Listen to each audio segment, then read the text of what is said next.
It's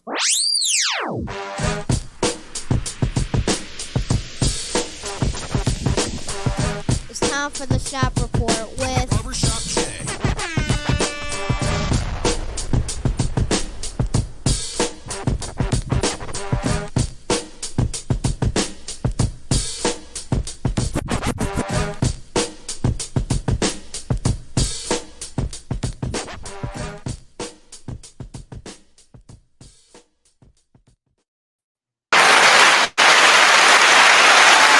What up, sports fans? Welcome to the Shop Report.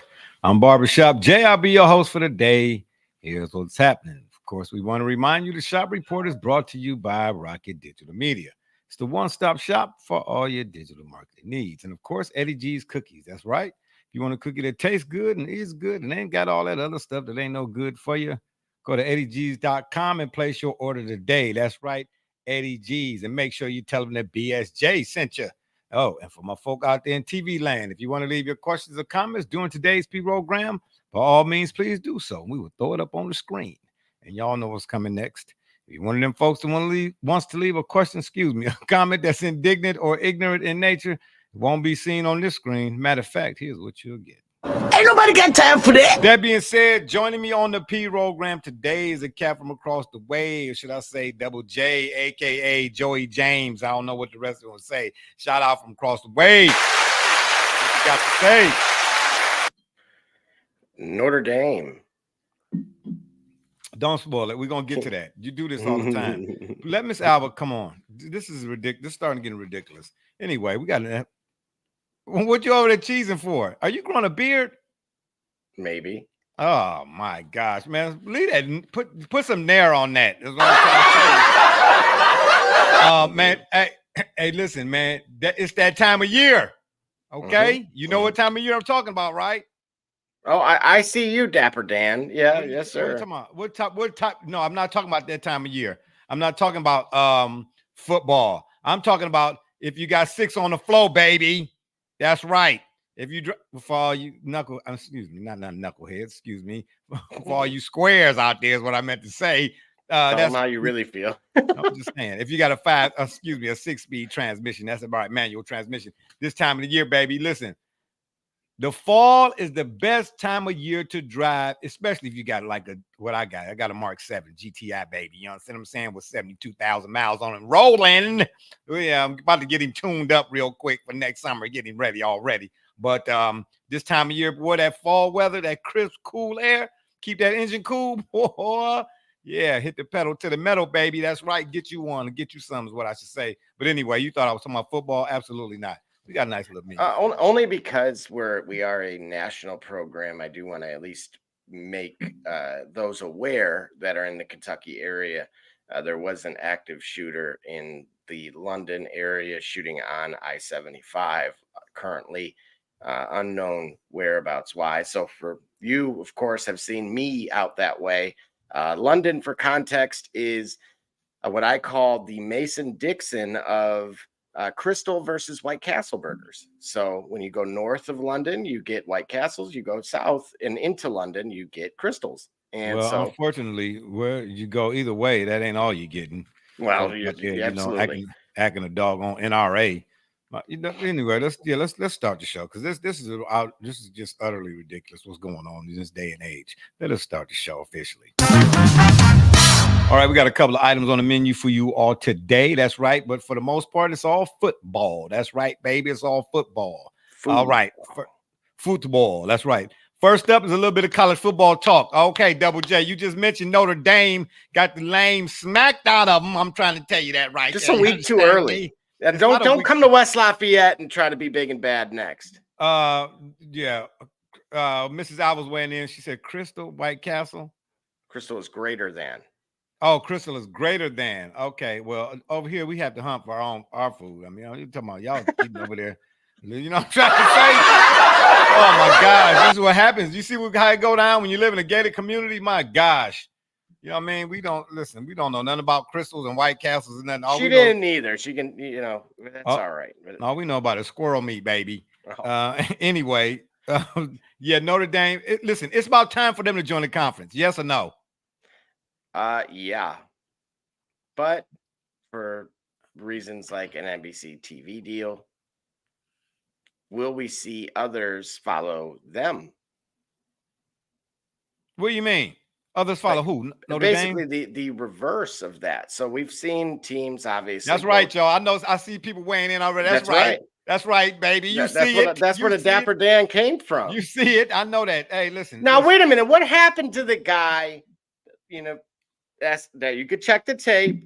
You ain't gonna see me in the latest. No. I'm glad you. Listen. I'm so glad you said that. This is why I done that, because I was hoping it would provoke or promote or bring forth what did with they do? some thought provocation. Old flip. At the end of the day, I told you I will not spend them days of me spending $300 or $400 on a jersey and socks and cufflinks and all of that. Sure. Preening because I'm proud to be a Browns fan. Them days are over with. They are.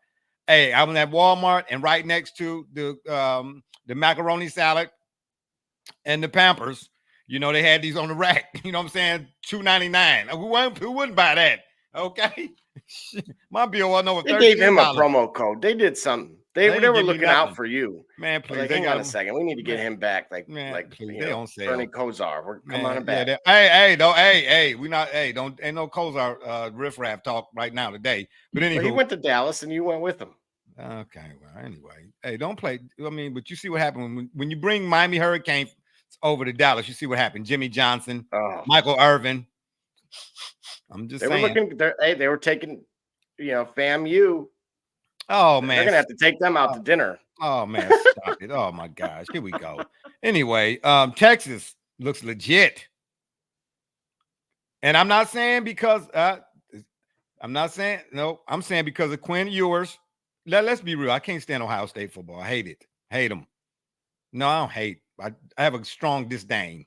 Where did that come from? Listen, we're not about to go into that, therapy man. Hour. Yeah, come on. Oh man, stop it. Then the next thing you want to know is the Beverly Hillbillies.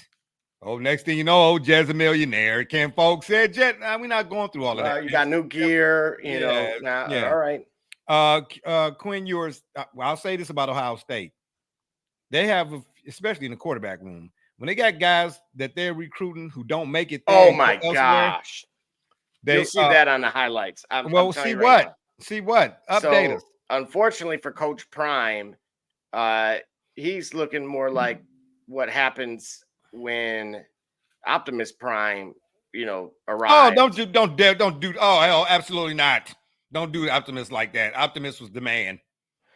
And it looked like an interception, and the receiver ended up catching it and taking it to the house. So you will see that bobble end up. What receiver for who and which team? Nebraska. It is now 27-0 going into half. I'm not surprised by that. You're not? No. Listen, man. Okay, I know we're talking about Texas. We'll get back to Texas right quick. Let me just say this about Colorado. All jokes aside, the Colorado Buffaloes, a lot of fanfare and pageantry or whatever it is, but it's all style and no substance. They got talent over there, but there's no balance. They don't hardly run the ball. The defense after the first game against North Dakota State, I could tell you that they wasn't no different than it was last year. I mean, Prime do a great press conference and post game and all that old type of stuff. You know what I'm saying? They stay in the headlines, but anybody that can see half of football and know what a football is made out of can tell you that they wasn't going nowhere this year. I know that the skill positions get all of the pub, but let's face it, man, it starts in the trenches. Yeah. Any team that has any type of success, they have a good offensive line, or their offensive line grades out at least a B minus, maybe, if not better. And they have some stalwarts on the defensive front.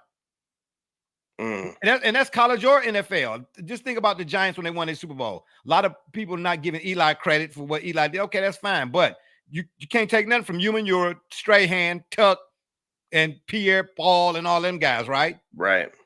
Right now, you're looking at the Chiefs.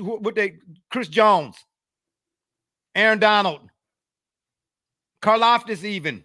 Oh, you imagine that. Man, come on, man. Karlaftis is balling. It's David Bell that's the bum.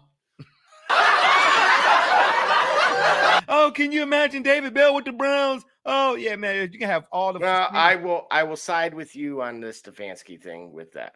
Okay, yeah, whatever. Anywho, I ain't buying what you're selling right now. I'm just not gonna do it. I'm just telling you right now. You can have all the speed in the world, bro. If you ain't got the hands to go with the speed, what you He's got? got the hands. He doesn't have the speed. Well, he They don't weren't use using them. right. Yeah, he don't use it. Oh, he don't use his hands right. Hey, and here's a quick question, right, y'all, before we get back to Texas. We're gonna get back to the Texas Longhorns. Explain to me, and this when I ask people when they watch the games, please watch the games more intently than you do the refs. We already know the refs gonna ref. Okay. I mean, how many times I gotta tell y'all? No sporting Ask event is Tulane. completely left up to chance. Okay. Yeah, they But got why, when you see receivers going to catch, passes or whatnot, why is every catch a basket catch? And you see balls bouncing off guys' chests and so on and so forth. And you can tell a guy all day long how to do it, but he's going to revert back to what he's used to. You get what I'm saying? If he don't make that what he's learning a habit, if that made any sense whatsoever. You got to know when to high point, put the thumbs together. When like a center fielder in baseball, he don't always turn his glove the same way each time. You got to judge the ball and know which way to turn your glove. You got to judge the ball in the air and know, especially if you got defenders around you, when to jump up to, every catch is not a basket catch. Excuse me, y'all, for bouncing around here. A little animation. But anyway, let's get back to Texas right quick. Texas looked to be legit, bro, because of Quinn Ewers, who was at Ohio State, and Steve Sarkisian. To you and Brother Richard's credit, y'all talk about coaching all the time. I got to tell you something right there. Man, listen, Texas, hey, they got what are they missing? Well, you know what? I think one of their running backs had gotten hurt. So I can say that they go 27 deep. That's the thing. The running back. If next man up, if anybody has been a beneficiary of recruiting classes that we talk about, and right now they're like Lambeau U over there, which is fantastic. I would be doing the same thing. So I would too. Not mad at him. Oh, and that turnover sword, genius. What's better, the UNLV's slot machine or the turnover sword? No, we ready for battle, baby. That's genius. For every turnover they get, they add one to the sword, baby. Absolutely. Come on, bro. That's genius. I mean, who couldn't think of a slot machine? All you got to do is go to Vegas. Duh. It's UNLV, of course. Oh, man, please. That's what I'm trying to say. Big deal. Anyway, Tarkanian, with the towel. And then right quick, Penn State, overrated. No? You know what? 2002 Bowling Green that gave Ohio State a run with Josh Harris, friend of mine. Yeah. I mean, don't get it twisted now. The MAC may seem small on paper, but, they kind of, they starting to get a little mighty, if you would. Well, so again, I side with you that what James Franklin will run out of excuses for me. Penn State is just not good, period. But why? Because they are an enigma. They are what they are supposed to be on paper, but when it comes time for it to play out, too inconsistent. They're like a box of chocolates, man. You don't never know what you're going to get. I'm just saying. You tell me. And then Iowa State over Iowa? Wait. How is the Big Ten the Big Ten, but there's 2,700 teams in it? Help me understand that. Well, it's about origin at this point. Oh, here we go. Yeah. We're just going to go with that. Okay. And on that, yeah, let's go with that one. Yeah, Iowa State over Iowa. And on that note, we're going to take I need a 20-second timeout because I don't know where that was going. Yeah, I was going to say, Megan, I already got that text. Her brother is beside himself for that. Beside himself for what? Oh, he had. Oh, that's right. Michigan State won. Whoopie-doo. Yeah. Did they? Yeah, they sure did. They're 2-0 right now. That's right. They sure are. Okay. Yeah. Well, I wonder why she's not on here be ragging. Why you not bragging, Mrs. Alva? Yeah, anywho. Yeah, we're gonna take a 20-second. Yeah, I need a 20-second. When we come back, we're gonna talk about what part of the football field is best, or is it where you're at on the field? Best time to call the screen. We're gonna take a 20. We'll be right back. Put it down.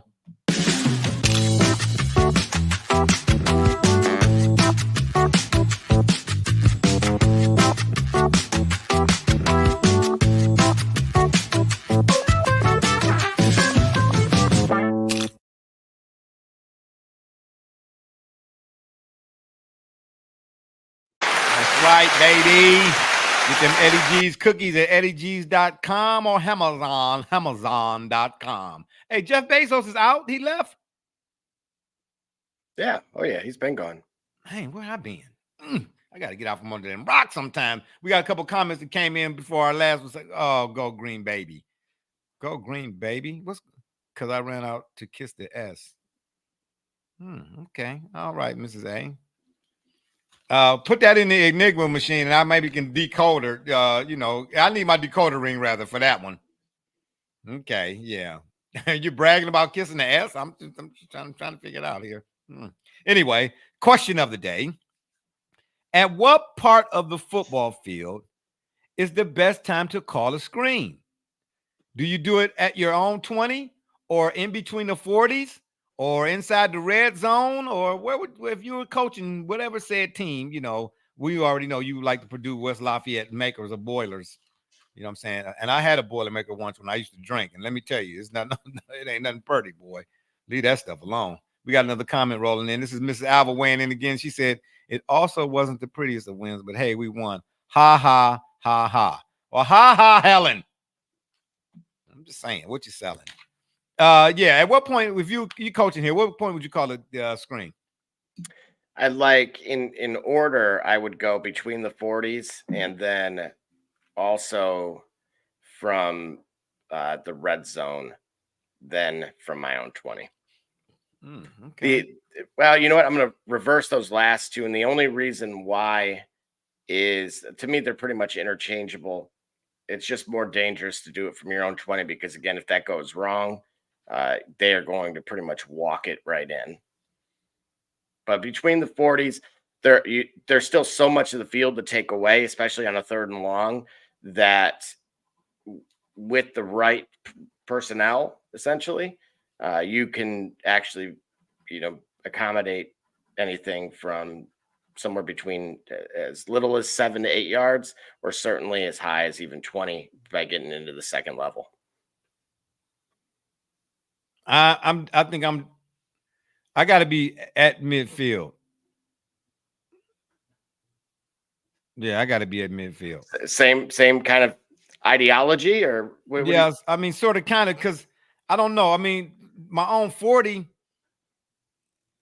Maybe it depends on who I'm playing. Like, for instance, if I'm on it's 3rd and long, again. Well, give me a down and distance, okay, and where you at on the field. Let's do a scenario, okay? Give me down and distance and where you at on the field. We'll put you right at midfield. It is now 3rd and 15. Oh my gosh, who's my quarterback? Does that matter? They only got to throw a screen, bruh. We talking Jamarcus Russell, or I'm just saying, or Jeff Hostetler? Yeah, but you know what, LSU, Jamarcus Russell. Oh my! You may want to just flick the wrist. Man, he was sipping on the sauce, bruh.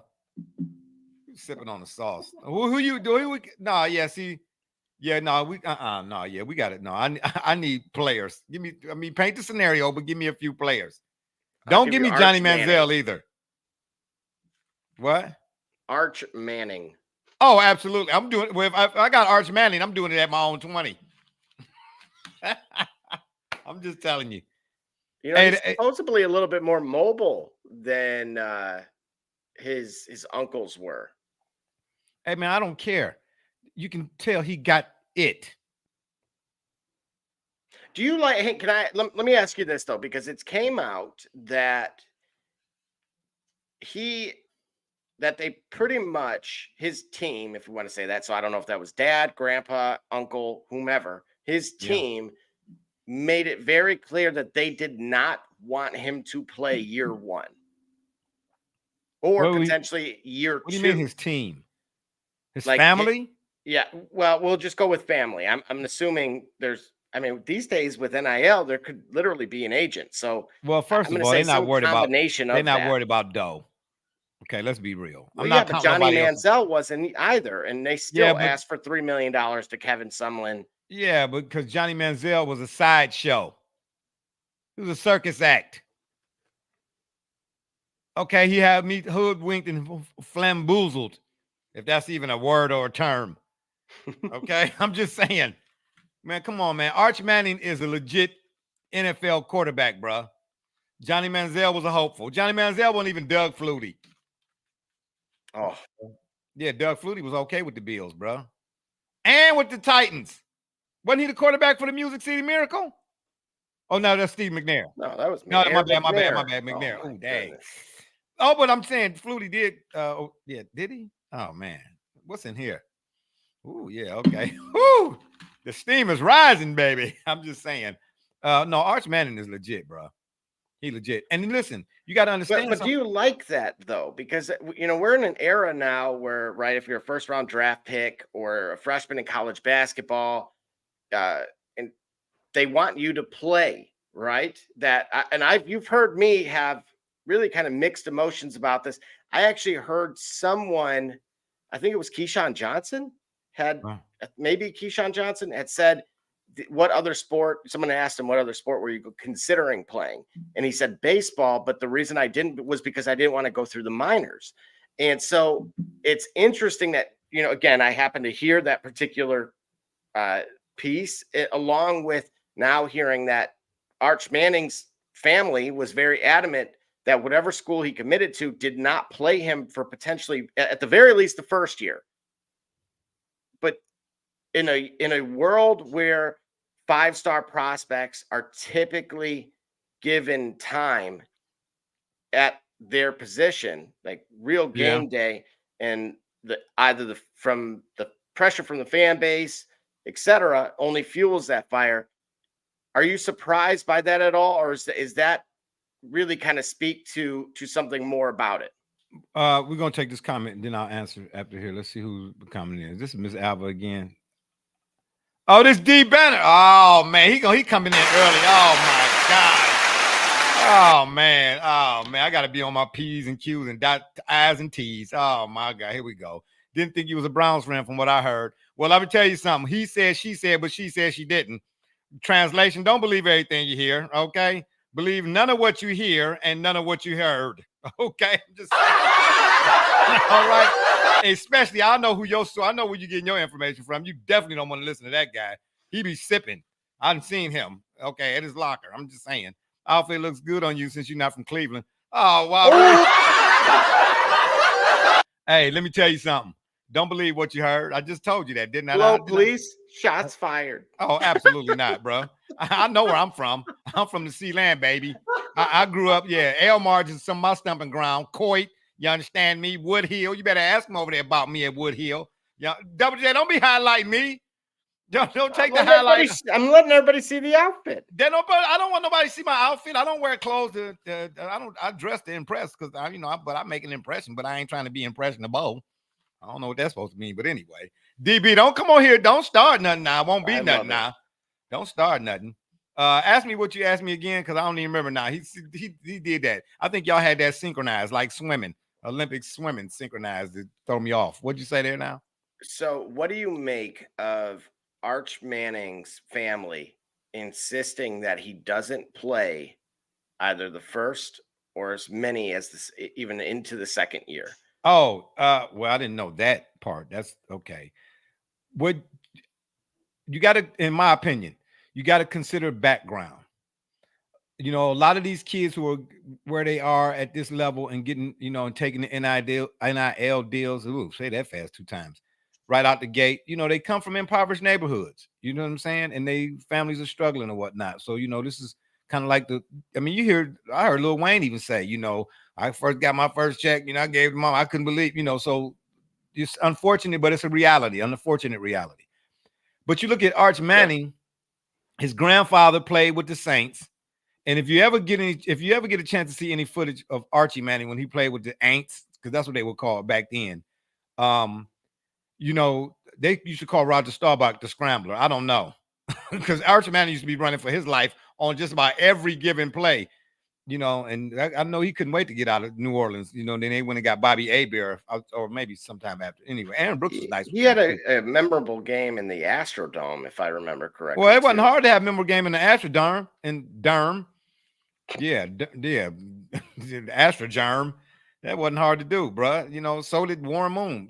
Warren Moon was legit too. But anyway, so I'm saying that to say, but now wait a minute. That didn't have anything to do with his NIL deal. No. Was a millionaire from that. Yeah, no. I'm not. What I'm saying to you is, he's been brought up to be a quarterback from day one.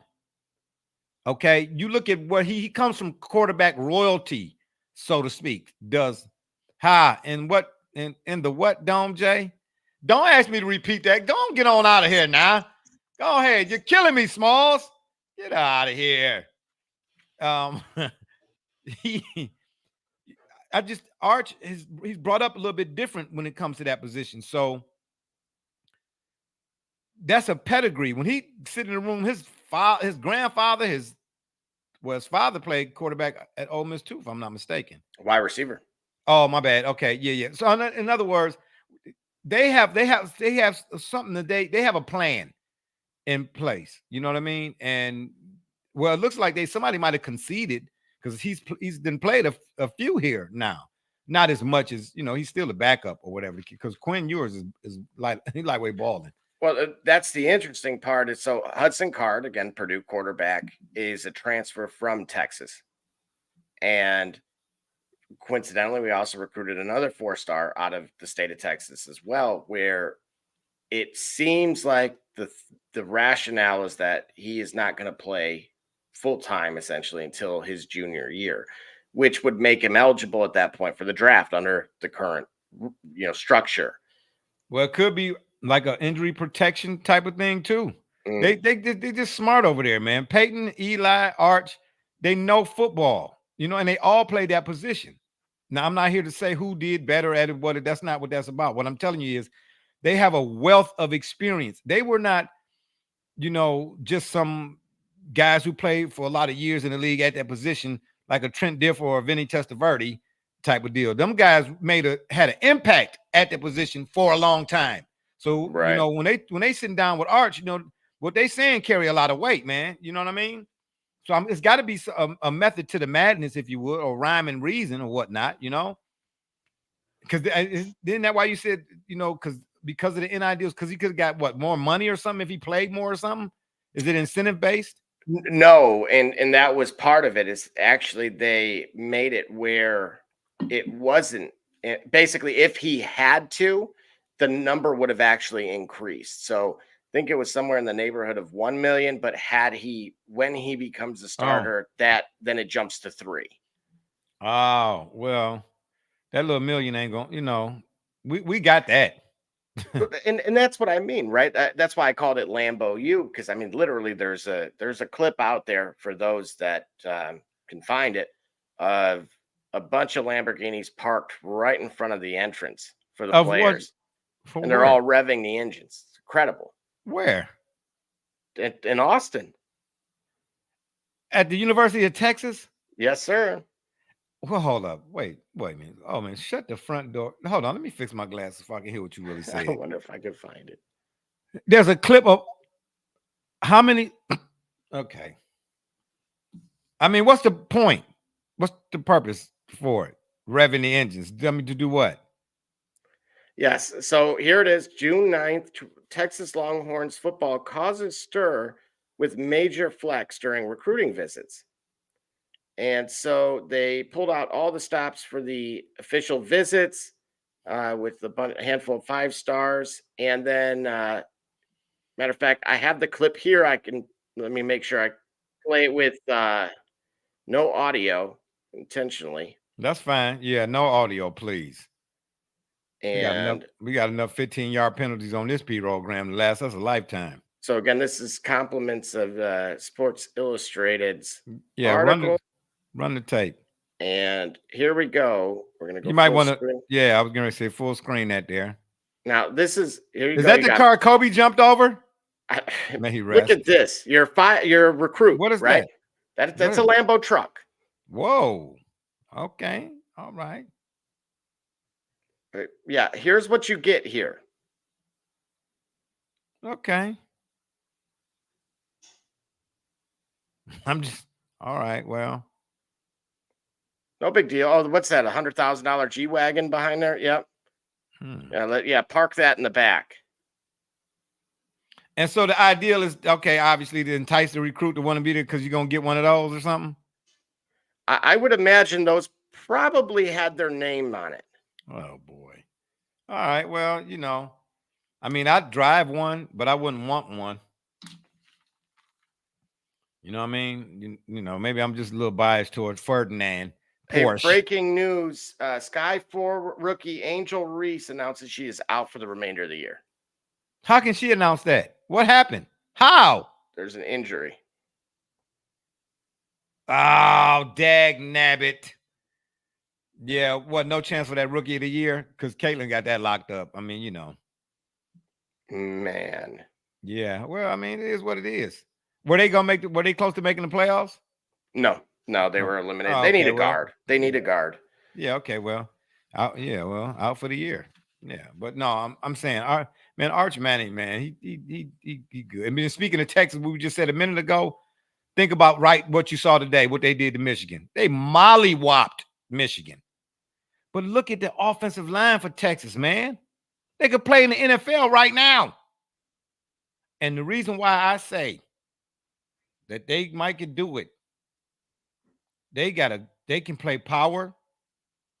All those conferences that are known for power football, Texas can do that, and they can finesse. Mm.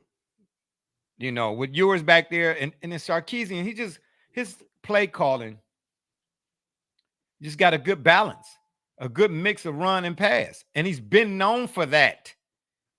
You know what I'm saying? Like a Kyle Shanahan or somebody like that. You know what I mean? And to his credit, somewhat, Lincoln Riley even. A good play caller is just a good play caller, bro. I mean, care which way you slice it. You know what I mean? I didn't expect Michigan to win, but to me, the score was really not indicative of how the game was playing out.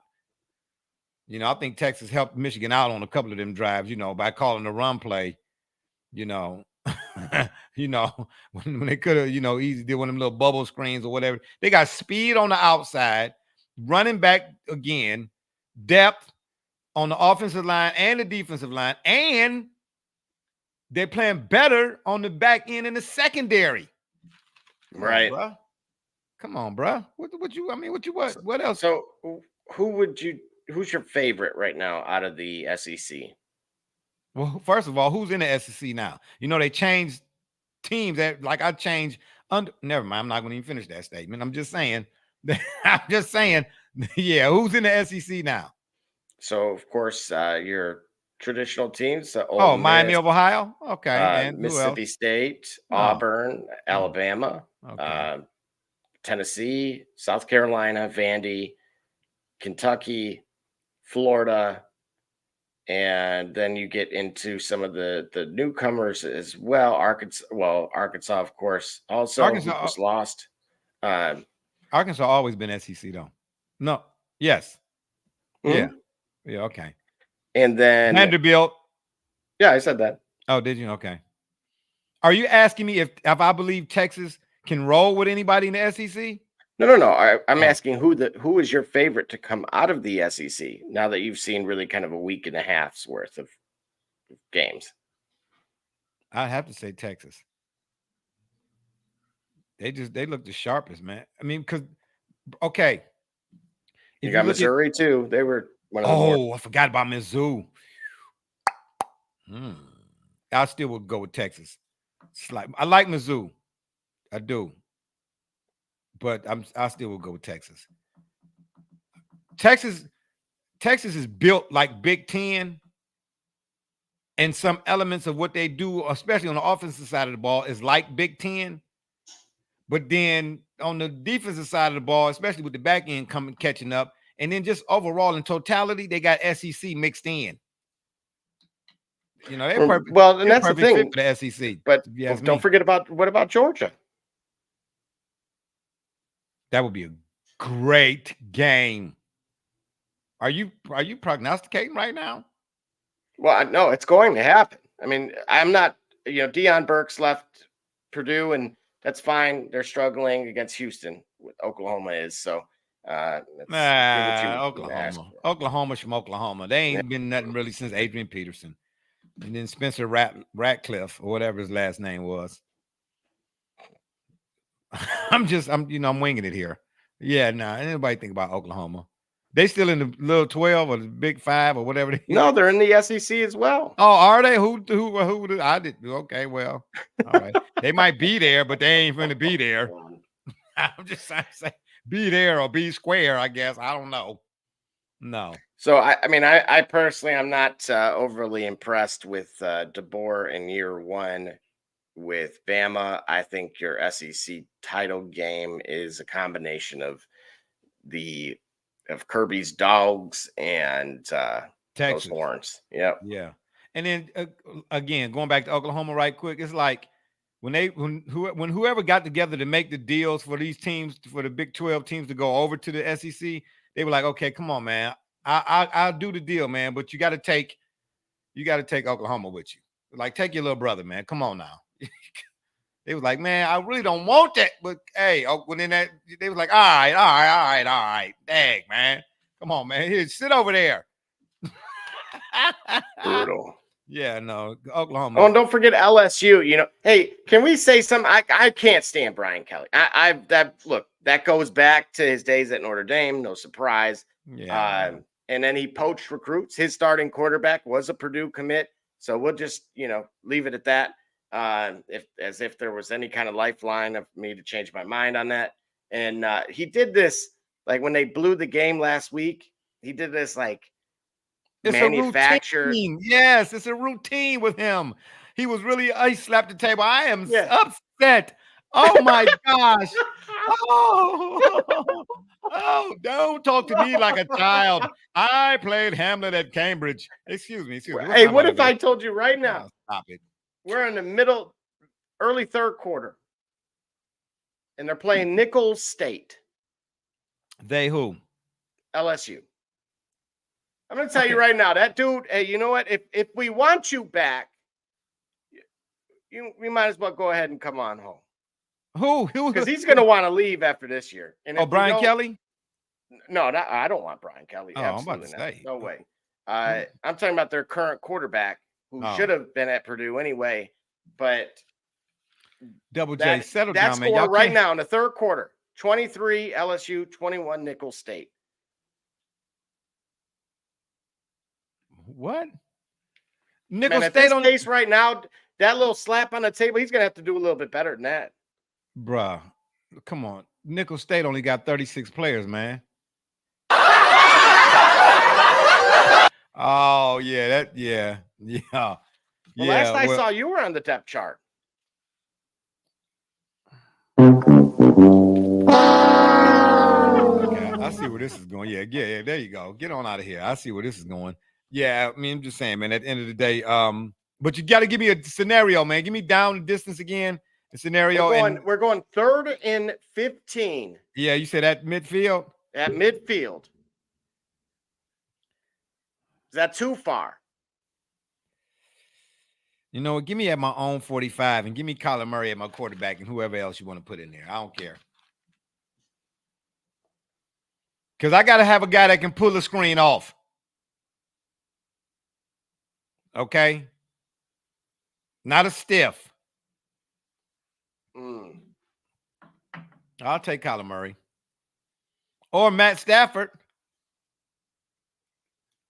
Or Matt Stafford. Yep. Matt Stafford. But it won't be Jacoby Brissett. Bet you that. I'm just saying. Yeah, because I heard some discussion earlier today about should Drake May start or whatever. Drake May will be starting eventually this season. You know, because Brissett, I like him, but just be real now. He's a career backup. Come on now. Let's not even act like that we acting like. Is that a bad thing though? Is what? No. If you're a good backup, you're a good backup. Shucks. Well, who'd what's you his- rather, Jameis Winston or Jacoby Brissett? Jacoby Brissett. Jameis Winston is No is hesitation. man, please. Jameis Winston is a leader. Jameis Winston, Winston is a leader of the get together. Man, that dude can when he put a powwow, he can peak. Now he is powwow king. He can, man, win one for the Gipper. Man, he will have you out there thinking that you Rudy. And that's all you get too is Dwayne Johnson, 1 sack. I'm just saying. And it won't be the one to win the game. Absolutely, I don't want Jameis Winston nowhere near my clipboard. Absolutely not. The last time I seen him with a clipboard, he was holding it upside down. Absolutely not. No, I'm cool. Yeah, give me Jacoby Brissett. I'll take Josh Dobbs. Everybody want to talk about he threw 30 touchdowns, yeah, and he threw 30 interceptions too.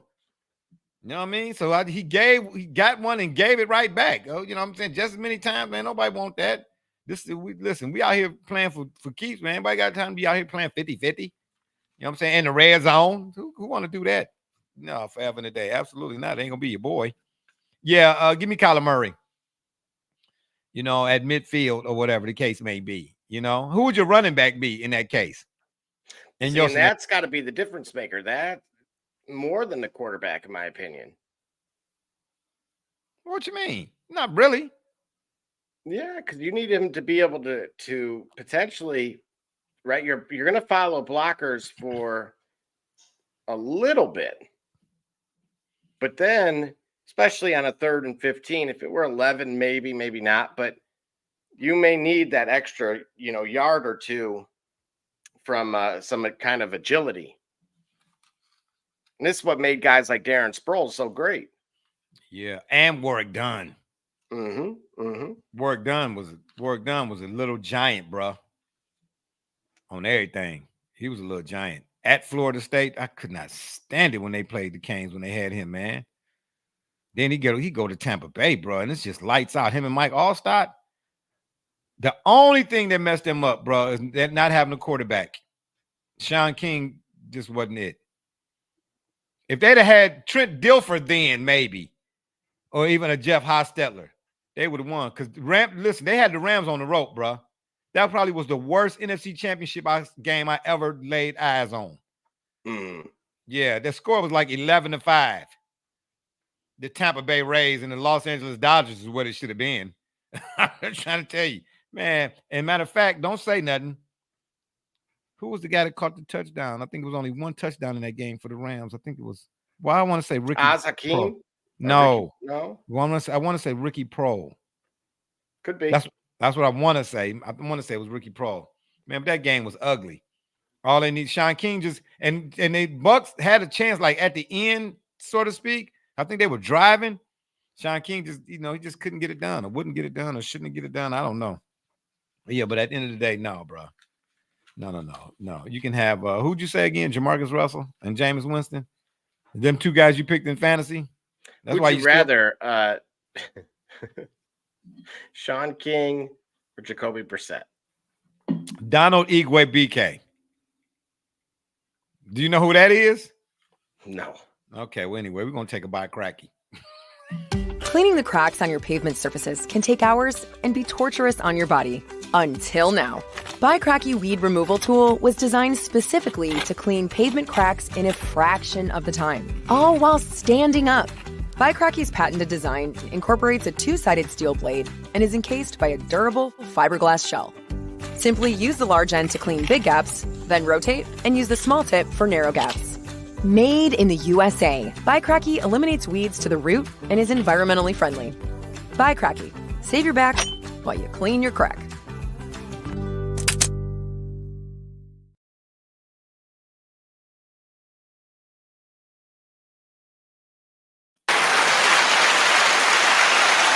All right, I am back, obviously, because you see my co-host. Now, for my folk out there that's tuning in, what's interesting, if you all watch my co-host Double J and Gully, who I thought would be joining us by now, but they do a show, a WWE show called The Turnbuckle.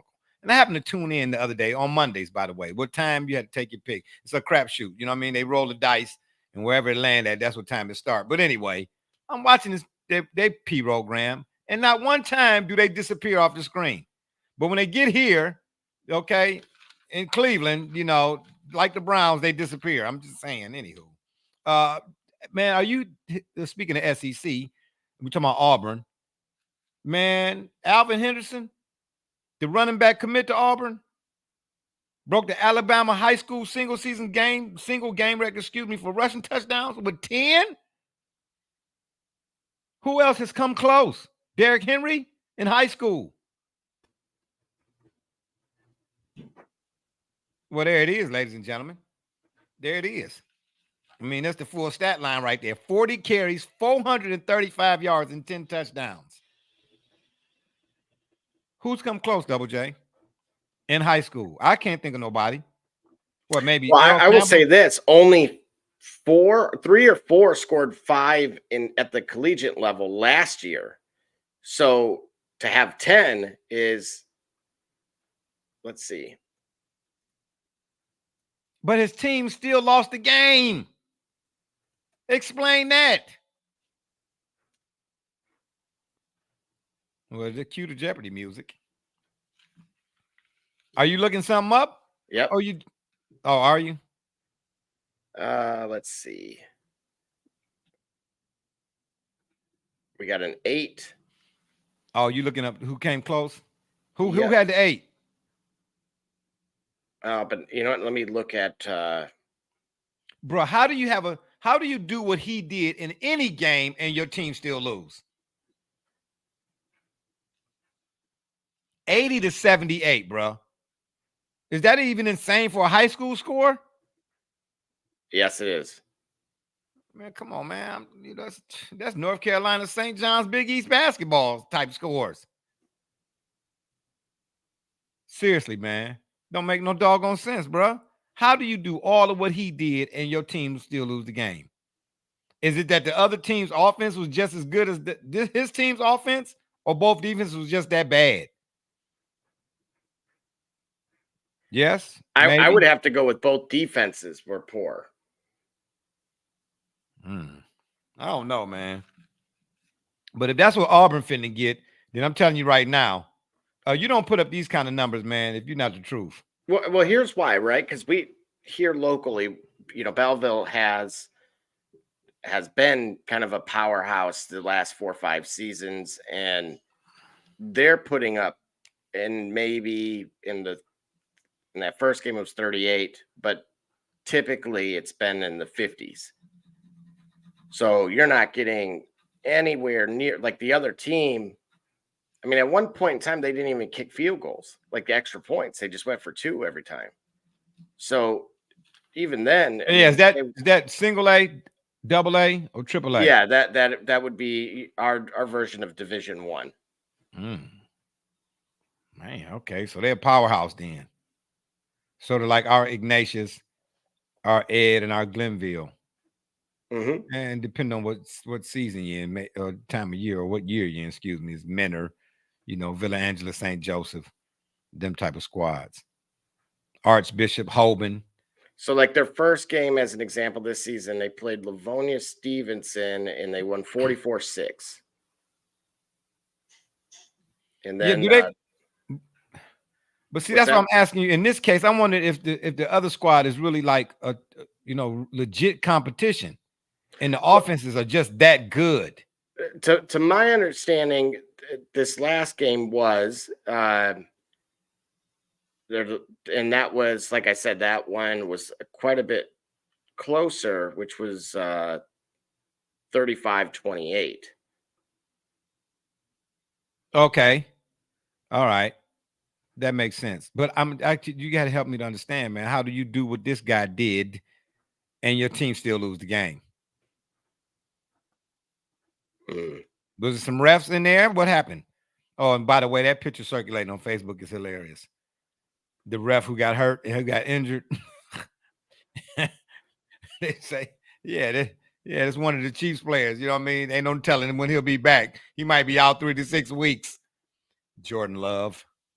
Hey, DB, while y'all here leaving messages, you know what I'm saying, cryptics, you know what I'm saying, make sure you holler at the RB and let him know, you know what I mean, if he, need to come see me in my office, I got a soft couch he can sit on. I'm just saying, in case he want to cry.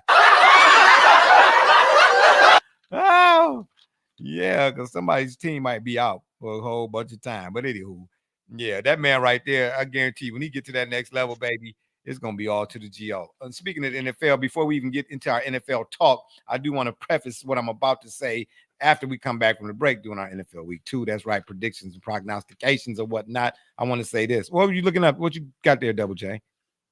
What you getting ready to throw up? That's the NFL stuff. Oh, yeah. But I even wrote them down anyway. I just want to say, listen, the NFL, man, they got to do a better job of protecting the product. The Brazil field, quote unquote, is bad for business. It's bad for business, man. How you had NFL Europe however many years ago, right? Mm-hmm. Ryan Fire and them type of squads and whatnot, Amsterdam, and okay. And you've been also scheduling games, your hometown games overseas. How you not ready for that? That's a soccer field, bruh. Soccer players don't have helmets and equipments and all that other stuff like that on running up and down no field, dude.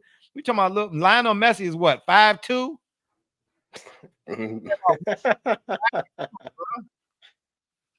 If you're the NFL, man, how you not ready for that? Help me to understand. Well, it's an interesting concept and topic because sure, you're right in the sense of I'm not sure if you saw JJ Watt's thoughts on it. I did. I meant to ask you. I meant to say that and ask you to throw that up here. But he had a great point, though. Let's see if I can grab that for you really quick. Yeah, he had a great point. I don't recall everything he said verbatim, but it falls. You got it? Yeah, throw it up for us right quick if you could. But he had a great point, though, man. That was terrible, man. How are you not, if you're the NFL, how are you not prepared? Oh, okay, good looking. Yeah, JJ Watt. Let's read what he's saying here. Soccer fields are made for speed and agility, right? Smaller bodies gliding across the surface with minimal contact. They are not properly conditioned to have the size and strength of NFL players cutting, pushing, and driving all game on them. This is common at international games. Okay, so what is he saying here in your estimation? I mean, I can read it, obviously, but, sure, broaden it for us a little bit. That's the thing. So a takeaway of mine that I notice, there's sometimes a little bit of home field advantage and gamesmanship. Something you'll see during halftime at fields like that is they'll water one side of the grass, basically. Got you. Yeah. And okay, but you get a guy hurt. I'm just picking a name here. Calvin Johnson gets hurt on something like this. Now what? Well, okay, that's a big deal. Bringing up, like, for example, Soldier Field, year in, year out, rated by the players one of the worst fields to play on. Candlestick Park used to be the same once upon a time, but go ahead. And so you brought up Messi. Coincidentally, Messi will not play on artificial turf. He will only play games on natural grass, which of course this falls. How can he do that though? And if he's contractually obligated to that franchise? Well, when you're part owner, it helps. Oh well. Okay. It goes a long way. I mean, all right. Close the door on that one. But no, what's really interesting about it is that we're bringing up an injury that occurred on natural grass. And yet soccer players hate the idea, and this goes all the way to the youth level, that the parents are noticing that there's a higher frequency of injuries, especially soft tissue injuries, that occur on turf versus natural grass. Now, I had a friend that actually because turf has no give, right? And he actually he ran into a sprinkler. He did a slide tackle. Yeah, he ended up having to. I don't know what type of. He had some stitches behind that. Yeah. It was some type of surgery behind that. And it wasn't no 2-hour surgery either. It's a really strange dynamic because in one case, you can say, okay, this is better for the players, but then we have Exhibit A here that we're now making a case for it to be what, artificial turf? No, no. Just no. Listen, adopt some sort of system like the Arizona Cardinals.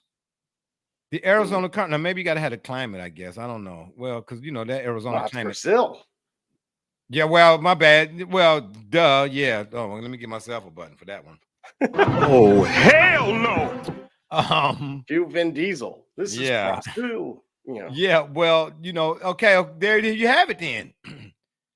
The Cardinals, they roll their stadium out, the whole field, they roll it outdoors. The process takes about 1,200 days, but they roll the whole field and they water it and cure it and take care of it and then roll it back in or whatever. At the end of the day, man, you need to protect your product, bro. The NFL, they got way too much money, okay, for other stuff. And come on, man, you got to invest, you got to do better on the field side. They should have been prepared for that, bro. Because you get a major star hurt, like I'm saying, you get a major star hurt, and then what? What happens? Fantasy owners are heated. I'm just saying. Oh, you're absolutely right. Hey, I would have been livid. That's what I'm trying to tell you. And one of the Eagles players even came out and said something about it, if I'm not mistaken. Well, that's the thing. Again, of course, that game was on Peacock. And oh, wow. Yeah, don't say that again. I have a different name for it, but I can't say that. Please. Nevertheless, it's just it's annoying to have to log into something essentially. I'm trying to, you can't switch between channels. It's frustrating. Anyway, back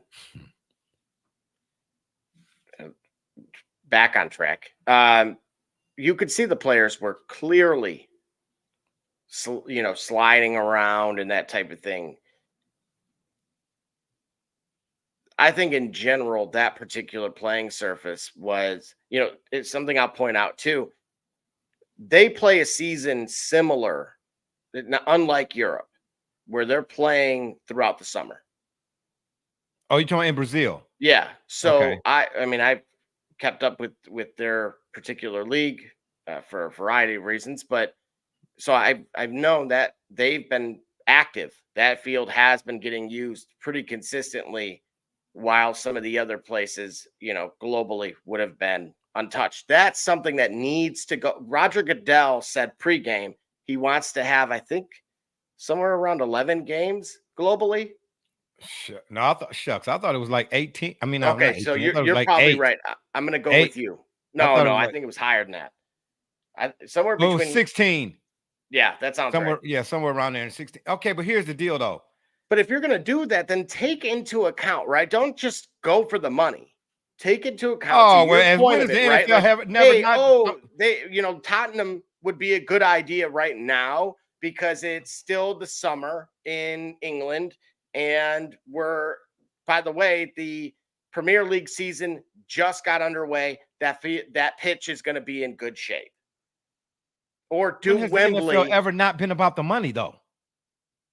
Well, I'm saying still take that into consideration, but if you're going to schedule that many games globally, especially when you're identifying, you're talking about one stadium, right? It's not the Olympics where we need 20.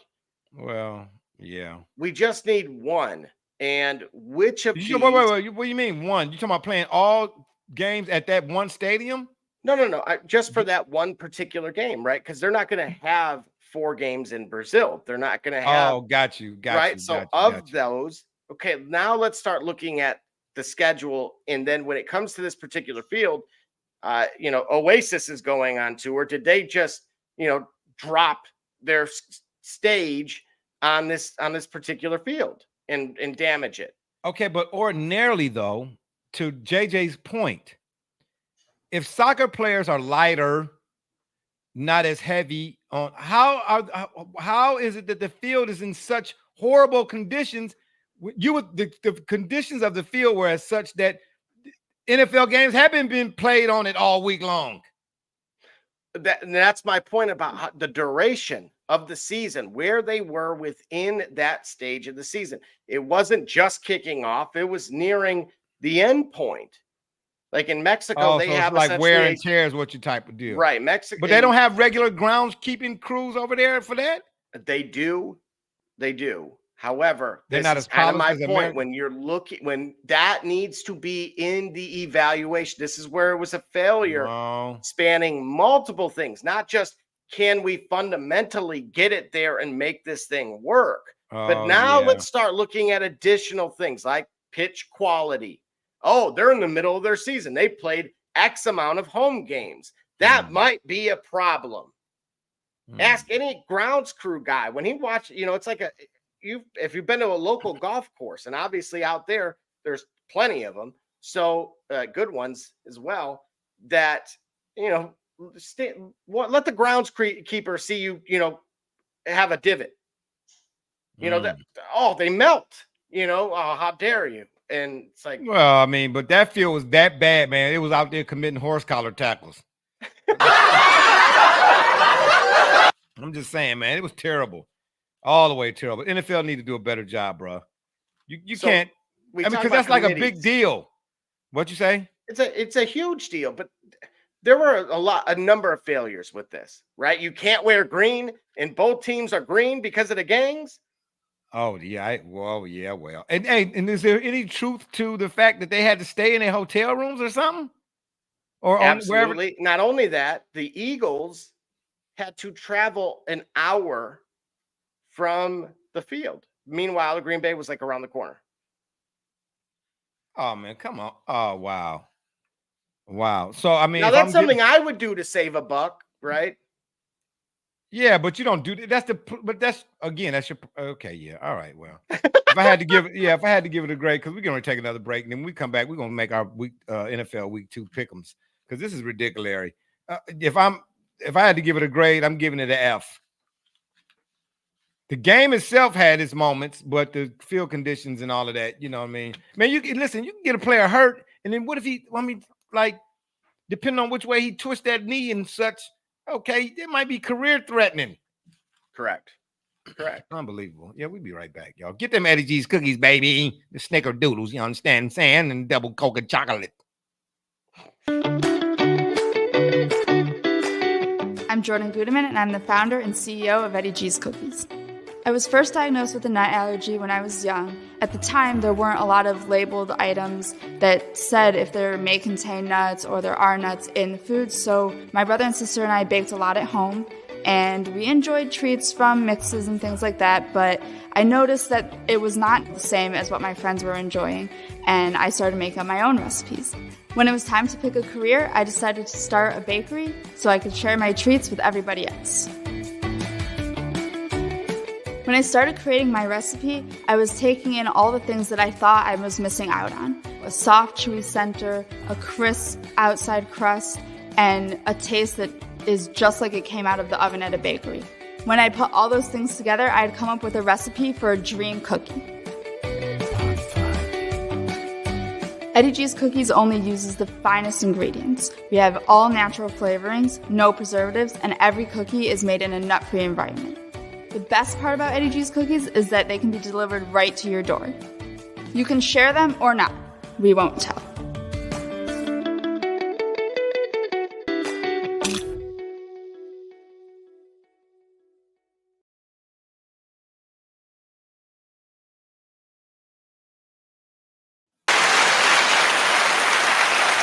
All right, we are back. That's right. You get them Eddie G's Cookies. Go to eddieg'scookies.com. Or eddieg's.com. Excuse me. I told y'all, boy, like the transmission on the 68 Buick has been sitting in the garage too long. The man do be slipping. Yeah, eddieg'scookies.com. Here, I did it again. Go to eddieg's.com and get your cookies, or Amazon. Oh my gosh. Anyway. That's right. Let's get into some of this NFL Week 2 action we got going on. Well, y'all know tomorrow is the big day for the begin, basically, of Sunday slate of NFL games. So we're going to rehash. We talked about the Eagles and the Packers. Jordan Love, unfortunately, got hurt and maybe out 3 to 6 weeks. So who knows? It might even be worse than that. Could be out for the season. We don't know yet. Time will tell. Okay. Hope it's sooner rather than later. But on the flip side, Double J, that KC Baltimore game, let's rehash it. Let's do it. Okay. as long as Patrick Mahomes is upright, Kansas City gonna win their third outright. What are your thoughts on the Baltimore player saying if that's the best they got, then we'll see you in the playoffs? Well, there's a lot of guys that talk smack to Michael Jordan and paid the price. Okay, Brutal. Listen, Patrick Mahomes, it's been a lot said about him. It has been a lot going on in regards to some folks close to him about them that could have all been distracting or distraction. Man, this dude cool as the other side of the pillow, bro. I have yet to see Mahomes say anything in a presser when his brother was doing whatever his brother was doing. Okay. This whole Taylor Swift, I'm tired of seeing her too. Jackson Mahomes. No, yeah, okay. We sure ain't talking about Michael Jackson. Oh man. But I'm saying, so anytime, the way the sports media is nowadays, they it's not about, getting to the meat of it or the truth of it all. They just want you to say something as an athlete so that they can go, and ensure themselves a job for the next day. Okay. It ain't even about right or wrong anymore. It's just about just report it. But he'll get a reporter to ask him a question, and he kind of like even keeled all the way through, man. But you say stuff like that, what that guy said to him, he makes you pay for it. And then at the end of the day, you know what he say to guys like that? Losers make excuses. Winners say check the scoreboard. That's all I'm saying.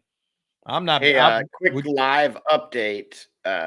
Going into the fourth, Alabama 14, USF 13. Oh, wow. Okay. Mrs. Alva's weighing in again. LOL Barbershop. Jay gonna off the Swifties. Haha. I'm kidding about the Swifties. Man, please. Send all hate mail to Barbershop. Yeah, that's right. Run, Forrest, run. I don't care. Nobody want to see them. I turn the game. I want to see football, bro. I want to see her. They panning her for everything. Not her fault. I'm not blaming her. Okay, I'm blaming her. Yeah, go somewhere. Go home and watch the game. They probably have a camera crew there too. But anyway, let's talk about some of these. Let's make some of these NFL picks right here. Let's do that. Okay. In the Thursday game. Oh, no, my bad. Wait. No. Don't try to get out of it. No, Baltimore and Kansas City. Mm-hmm. All right. Did you say what you had to say? Are you done? Lamar did what he needed to do. What's that? He got me like 30 some odd fantasy points. He did a great job. It was a toe away from really lighting the lamp for me. Yeah. So in other words, you're saying Lamar Jackson threw that last pass to Kevin Durant. Is that what you're trying to say? Ain't nobody got time for that. Man, cut him in and cut it out, bro. Oh, I'm just trying to say, it's a game of inches, you know what I'm saying? Just a bit outside. Bob Uecker, baby. Anywho, I don't see if the Ravens don't. Number one, Derrick Henry scored the first touchdown, and then did he carry the ball anytime after that? I mean, I watched the game, but I don't know. Did he? What did you get him for? Why did they go away from it? Yeah, okay. Inquiring minds want to know because it makes no sense. You have to beat, if you're Baltimore in that case, you have to beat Kansas City, not just on the scoreboard per se, but you have to let them know that what happened last year, nah, bruh. You remember when the Giants played the Patriots towards the end of the season and they lost to the Patriots? What Michael Strahan said, anytime we talk NFL, this seems to come back up again. When he said, we seen them again, we could get them. And sure enough, in that Super Bowl, they got them. That's the kind of attitude you got to have, man. You can't be coming out saying what this guy said, oh, yeah, other than, what did he say? Other than whatever, other than, then ain't no telling when. Oh, whatever it is, my friend. Yeah. Patrick Mahomes going to make you pay. Don't talk smack to the guy. You don't do that. No. Right. The Ravens going to be, I'm telling you right now, yes, they added Derrick Henry. But the way that game played out, I don't see it playing. They come playoff time, I don't see them not going home early again. I don't. I really don't. You tell me. What did you see different? Well, the thing is, for me, that a lot of it, unfortunately, they lost. Like you have to be able to prove at the very least that you're capable of beating them. We know they're capable. If Zay Flowers don't mess up like he did last year, they most likely beat them. But each time you have a moment, brain cramp or otherwise, that goes against you, against them guys, then you're going to start questioning yourself. How do you not? You're not sleeping good at night knowing you lost to Mahomes again. You know what I mean? And let them keep piling up. Okay? Like interest, buddy. They have 13-month savings cash until we come to get that. Let's talk about some of these predictions here. Let's do that. In the Thursday night game for next Thursday, we got the Bills at the Dolphins. Now, we ain't seen the first week's games yet, okay? So let's see how close we can get to who is and who ain't, all right, going into week 2, all right? Who you got? Bills at Dolphins next Thursday night. Boy, is that a test. No, it ain't a standardized one either. Better. I'm going to go Miami. Okay. You got to tell me why. Why you going Miami? Because they're at home. No. I actually think that with Buffalo, this is really it's a younger group around Josh Allen, right? They don't have they have emerging weapons, guys like Keon Coleman, unproven. Right. Keon though is the truth, I think. I mean, and I'm not comparing the two, but let me throw a name out here at you. Better not say Ray Davis. No, Calvin Johnson. Oh, okay. Megatron. How long did it take for you to realize that Megatron, because he played at Georgia Tech, how long did it take for you to realize he was going to be something? When he was at Georgia Tech? Okay, that's what I'm trying to tell you. And you can't say the same thing about Keon or Justin Jefferson or Jamar Chase. Well, I was really surprised at the time that Jefferson was not as heralded coming out of LSU. Why? What you mean? I heard his name on what? He was kind of similar to George Pickens at Georgia that particular year, right before they played their final game. No, man. Jefferson was more of a household name than Pickens. I'm not gonna. I felt like they were good, but they weren't treated as truly elite. Could be, but I mean, even still, at the end of the day, Keon, it's not going to take long to see what this guy can be. Well, I hope you're right. I'm just saying as well. Yeah, but I'm with you. I'm taking the Dolphins just on the strength that the Bills, are somewhat of an enigma. They can. At times when they play, you're like, oh, they can do it. And then other times you see them play and be like, they can't do it, regardless of who Josh Allen is and who he's throwing to. And they run Josh Allen too much, if you ask me. D. Banner said Keon Coleman with that group of receivers is crazy. What group, DB? See, this is what I mean. Y'all be leaving out information, man. Okay, we got Keon Coleman. You got to give me the other receivers. And then who's the running back for Buffalo right now? Because you're not going through that AFC, not this year, without balance. That's why it was such a big stink made about Joe Mixon not being with the Bengals, right?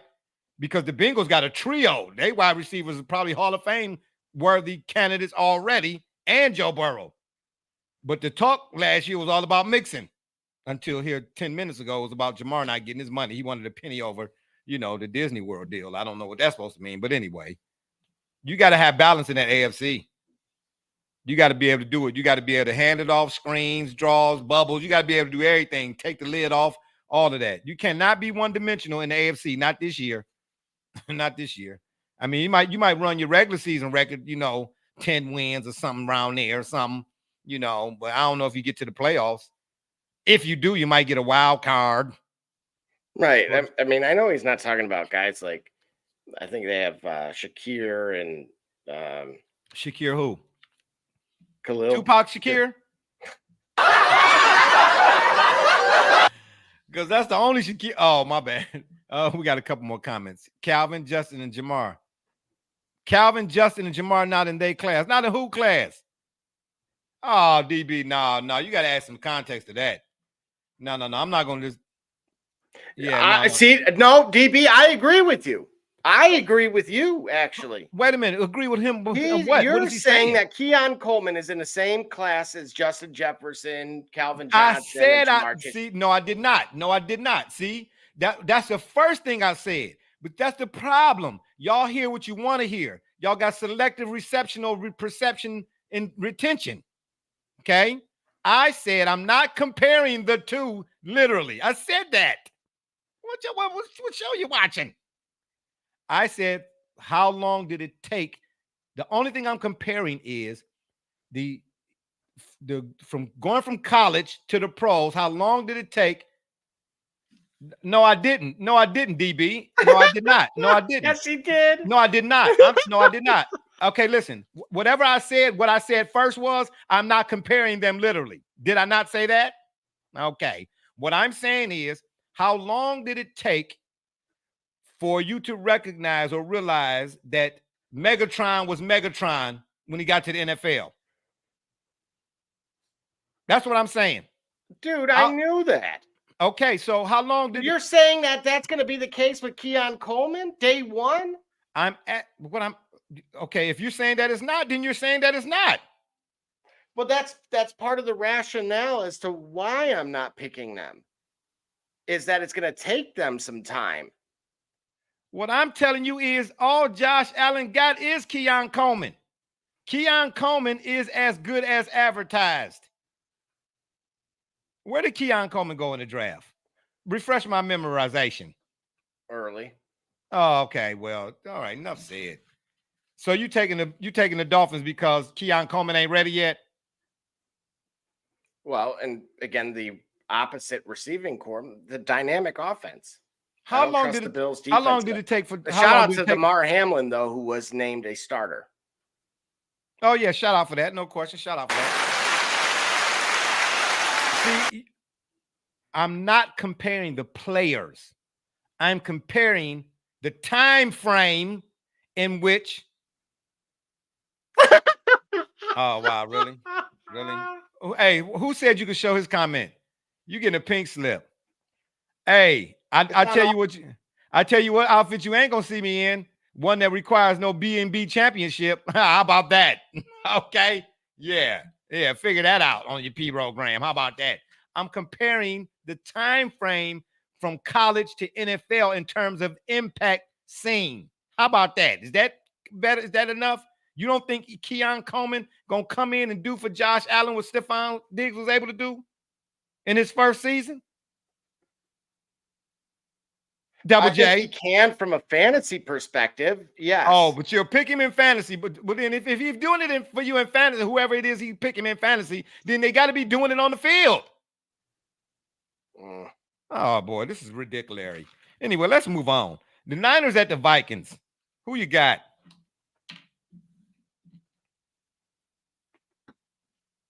Niners, Vikings, Niners all day.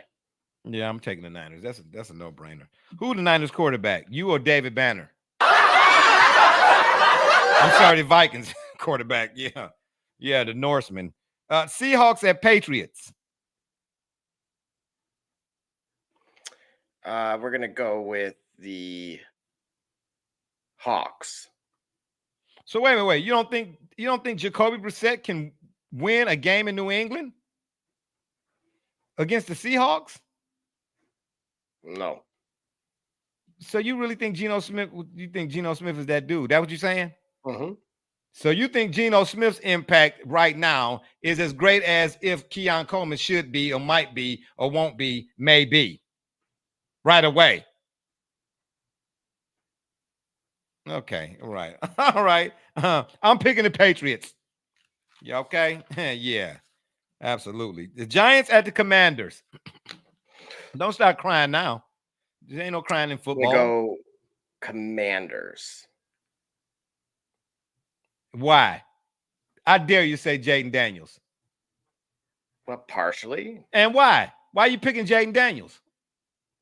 I like the offense. No. I said, why you picking Jaden Daniels? You talking about I like the offense. Stop it. Look, Sam Howell, Okay, Alex and Smith. yeah, I mean, they finally have someone that and is Sam Cook. All Right. right. Yeah, exactly. not Whoever that exactly. is. Rob the- Billy saying name the New England. You name them. You the one putting it out there. Whoever lays claim to it got to have proof of it. Don't be trying to have me doing your homework. You know what I'm saying? Because your little MacBook tablet is broke. Shakir and Kincaid will help Josh up. Oh man, stop! Don't show no more of his comments. Yeah, he over there. This is what I mean, man. This is what I mean right there. It should be a law. It really, you know what I'm saying? The legal limit in Ohio should be point nothing. This dude over here at 2.9. Drinking that wine, okay? He didn't have some Alabama Slammer or something. Talking about Shakir and Kincaid will help Josh over. Man, you sound ridiculous. Anyway, let's keep moving. The charge. Why are you taking the Commanders again? Tell me again, because you said Jaden Daniels. No, I didn't say solely Jaden Daniels. Oh, okay. Austin Eckler. Right? Oh, okay. I got you. So you try to be on both sides of the street, like Rob Billy and David Banner. You try to be on both sides of the street at the same time. I wish y'all make up my mind. Well, Anyway, I actually think Washington potentially will at that point be 2-0. Well, I told you that the Commanders was going to win the NFC East, but I was crazy for saying that. But now you think they're going to be 2-0 to start the season. Let's get to some more of these comments. Yeah, hold that thought.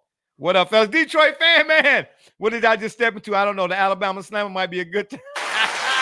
Let me give shout out to Detroit for just start Drake May. No.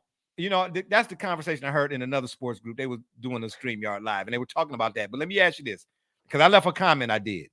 Okay. They say you don't draft a guy high, and you sitting. Well, you don't? In other words, you don't. If you take a quarterback with like the top 5, 8, 7, top 10 pick, I guess the ideal is to play him, right? Okay. Court of public opinion says he got to play. But I'm asking you, did it hurt Aaron Rodgers that he sat behind Brett Favre? Oh boy, these crickets all day. I mean, my gosh, you know what I'm saying? Let me get some mosquito repellent or something. Yeah, Detroit fan, man. Oh, well, my bad. What would I do right there? Yeah, did it hurt? And there's got to be other cases that just not coming to mind right now. What's wrong with a young guy sitting? I believe Drake May he won't be sitting for long though. So here's my problem with what they said. So in the modern era, with that group that you commented on, okay. So in the modern era, so it's 1967, 130 quarterbacks have been selected in the first round. Only 61 of those, so 46%, won a playoff game as a starter. And only 44% of those, so 58, have been a Pro Bowl to a Pro Bowl. Okay, but I'm not saying that you have to be a Pro Bowl guy. I'm talking about a guy that you know from day one he can start for. You don't necessarily have to make the playoffs or make the Pro Bowl. Then what are you starting them for? Listen, can a start now? Dude can't even make a Pro Bowl, which they take one of every team. That's what I say. Did you hear anything I said?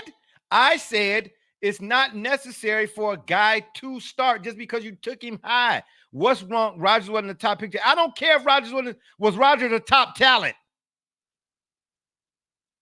Okay, since Green Bay U is Green Bay quarterback you being a Packers fan, why do you think the Packers took Aaron Rodgers then? And what about Jordan Love then? Was Jordan Love a top talent? See, this is the ridiculousness I'll be talking about. Folks just be spitting off and be saying something. Yeah, what I be thinking about what they be saying, because I ain't saying that. I know what you saying to me. What you talking about? The point I'm making to you is, you understand me? At the end of the day, in the case of Drake May, what's wrong with a guy just because you took him high? Y'all be quiet now. Don't mean he have to necessarily start. I'm saying that. What's wrong with a guy sitting? If you okay with the guy in front of him playing. But here's the deal. In the case of Jacoby Brissett, he's a nice guy and all, but he's a backup, bruh.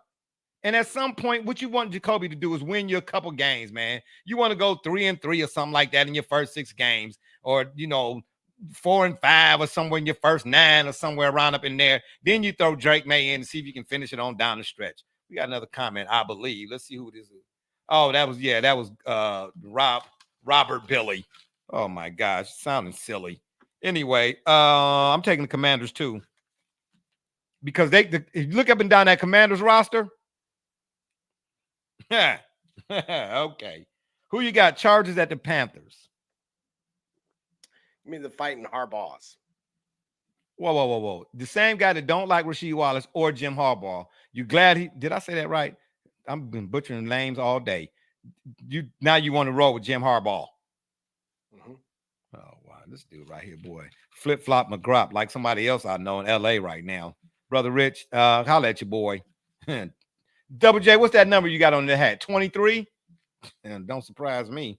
I'm picking the Chargers too. Imagine that. I was picking the Chargers anyway. Detroit fan man.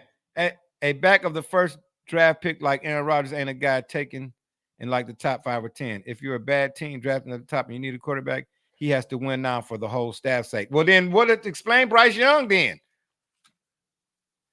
Remember now, I get that it's a quarterback-driven league, but when you take a quarterback high, then what you're telling me, you got to have all the other ingredients or whatever. The table got to be set with all the other stuff, right? Before you bring out the turkey. What good is just having the turkey sitting in the center of the table and you ain't got no stuffing, no sweet potato pies and all of that. You just got a whole 25-foot table with just a turkey sitting in the middle? I don't think so. You got to put all that other stuff down. Bryce Young getting people fired. I know. Oh, yes, indeed he is, but it's all good. Don't worry about it. The man will be okay. He'll be there in a minute. I'm taking the Chargers too. The Panthers, they still about a couple years away, I think. So then who'd you rather? Brock Who'd I rather what? Or Bryce Young? What'd you say? Who'd you rather? Brock Purdy or Bryce Young? Number 1 or Mr. Irrelevant? The jury still. I can't answer that right now. I plead the 15th. Go ahead, guys, in the comments. Yeah, please. Yeah, well, let them pick then. Yeah, they got a lot to say. Yeah, let them say who what. You know what I'm saying? Saints at the Cowboys. Now, again, what we're doing here now, we already in week 2. What we're saying is after tomorrow's slate of games, these teams most likely, who we're picking now, they're going to be 2-0. That's what we're saying. That's what I'm saying. Now, I could be wrong. Well, I'll take that back. I might not be right, but I ain't ever wrong. How about that? I'm just saying. I'll put that in your pipe cleaner and smoke it. Saints at the Cowboys. Who you got?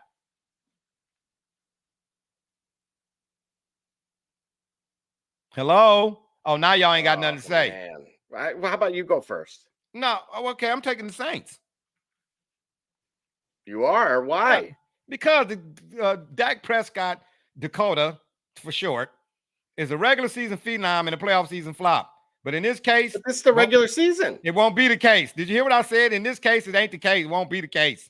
The case is the Saints, ain't the Aints. Because the Cowboys can't. The Cowboys might mess around and be 0-2. Nah, give me the boys on this one. Oh, please. Look at you. Oh, boy. How hard was that? Man, that's like, you sound like Stephen A. His top 5 picks is all the teams that done won the last 12 Super Bowls. Whoop-de-doo. That didn't take a lot. Oh, what? I know. Wow, your hair must be hurting behind that one. That wasn't, yeah, boy. Yeah, talking about picking them off the top of the barrel. Oh, my gosh. This is unbelievable. Anyway, we can ready to take another break. When we come back, we're going to finish some of this NFL Week 2 predictionaries. You understand me? And to see how many of us got them right and how many of us got them wrong. I'm telling y'all out there watching, y'all better not get none of these wrong. Because I'm going to get back on here next week and be singing a song. You understand what I'm trying to tell you? Yeah. You think Sammy Davis and the Rat Pack was something? I'll let your boy Jay. We'll be right back in a minute. You know what I'm saying? You understand me?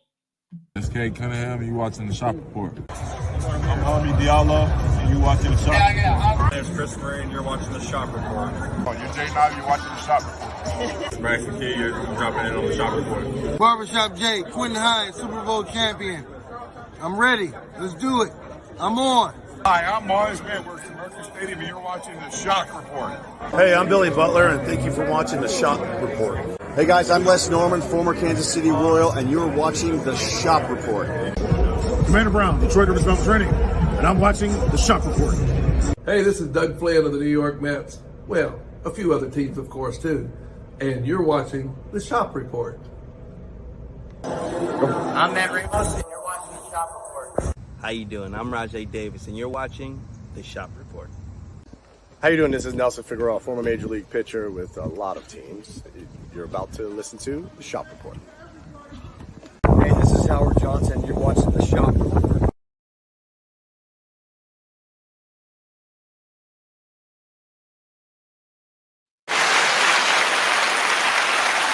All right, we're back. We're gonna get to these comments that came in while we were at the break, and I'm glad you mentioned that. Shout out to DB for mentioning that. Deshaun Watson's father passed. Is he playing tomorrow? That I don't know. On a more somber note, may his father rest. I would say, having lost somebody close to me some years ago, my brother, my baby brother. Without going into too much detail, my baby brother lost his life in a drowning. He was 14. So, and in part, my apprehension, when I get around large bodies of water, I go through something that I can't explain. So you never get over that, and for my mother especially, you can get through it, but it's indeed tough, man. So anytime you lose a loved one, I can empathize with that. So, again, shout out to Watson. If he does play or if he doesn't play, I would completely understand. There are some fans out there, seen comments already, they've been callous as all get out, but that's ignorance. That's why I say at the beginning of this program, if you want to leave a comment that's indignant or ignorant, just go to the water cooler with that crap. We do shenanigans and all of that. We try to keep stuff engaging and entertaining, but, family come first. Is our motto, and Double J and Gully, and Brother Rich and anybody that watches, for the most part, I think they can attest to that. Just something that's more important than worldly things, if that's the case. So, again, may he rest, and my thoughts and prayers and condolences go out to D. Watt and his family. On the flip side, a lot of times, things like this, you hate for this kind of stuff to, be the case, but, it can galvanize a squad or, it can, add an extra layer of resolve, to a player, so who's to say, he might come out and dedicate. And we've seen these players before, I was playing for my mom or I was playing for my dad or, whatnot. So I don't know if he does, look out, because that could be the driving force, unfortunate as it may be. Then bear with me here. And Detroit fan, man, he said, I'm here for that karaoke. Yeah, exactly. Exactly, D fan, man. I'm trying to tell you, man, y'all don't, boy, I got a set of pipes on me. Trust and believe. Believe me when you talking about, I don't know, you talking about D Gully, on the other hand. You talking about nails on the chalkboard. That's me, baby. L is for anyway. I'm trying to tell you. Listen, if y'all met Frank, he said, hey, that's my boy Jay right there. Man, me and Frank was like this. You know what I'm saying? This is after I graduated high school with Abraham Lincoln. I'm just saying. Okay. Colts at the Packers. Well, unfortunately, due to the injury, I'm going to go Colts. I want to, where you at now, Rob Billy? Let me see who you got now. Let me see because he already know when he get ready to say, it's going to be Wisconsin talk. He can't even keep a straight face when he be telling lies.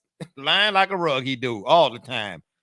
I'm going to pick the Colts too. I think Anthony Richardson, what I said about Anthony Richardson, because there was a lot of flack when he got drafted. And I said, hey, I'm going to go to what my man Tony Dungy said. He said, any pick can be a hit or miss, regardless of where or when picked. He said, do you have the structure in place to help minimize the risk? That's what gets you the type of player and a winning organization. I'm just saying. And we're talking about a guy who kind of, built the Tampa Bay Buccaneers, didn't get to a bowl, unfortunately. And then, did with Peyton Manning and such. I'm just saying. So the man might know what he's talking about. I'm taking the Colts in that one too. Here we go. Your favorite team. You want me to give you a drum roll or breaking news? But let's get to this other comment right quick. Who we got here? Watch it. Hey, you know he gonna capitalize it. He gonna capitalize. He said he put it with his chest out. And I ain't gonna tell you something. If you don't sit down over there in the corner, my man D Banner said the coach. Yeah, that's what yeah, come on, thank you. Yeah, you know what I'm saying? This Rob Billy guy, boy. He be jumping out the plane. For real, I think the feds didn't look in the right place. Because I think he DB Cooper. He gotta be DB Cooper. You know what I'm saying? Because he be jumping out of planes on the regular, man. You know, how you surviving? That's what I want to know. Your bounce back game is sweet. Browns at Jaguars. Who you got? Give me the dog pound. Oh, boy. Here we go. All right. Here we go. You only saying that because they ain't playing C.J. Stroud. Woo! Goo, God, cracks me up. I'll be here all week. I just want y'all to know that. Yeah, fresh and clean as a whistle. Yeah, I'm going to take the Browns in that one too, though. I am. Just because I think the Jaguars are like the Clippers. They're not going to really do nothing until they get out of Jacksonville. You know what I mean? They might want to move them to Jersey, New Jersey Jaguars or something. I'm just saying. They already got 2 teams there. Who got? They need, man, listen, New York can have 5 teams, man. What you talking about? Ohio got 3 teams.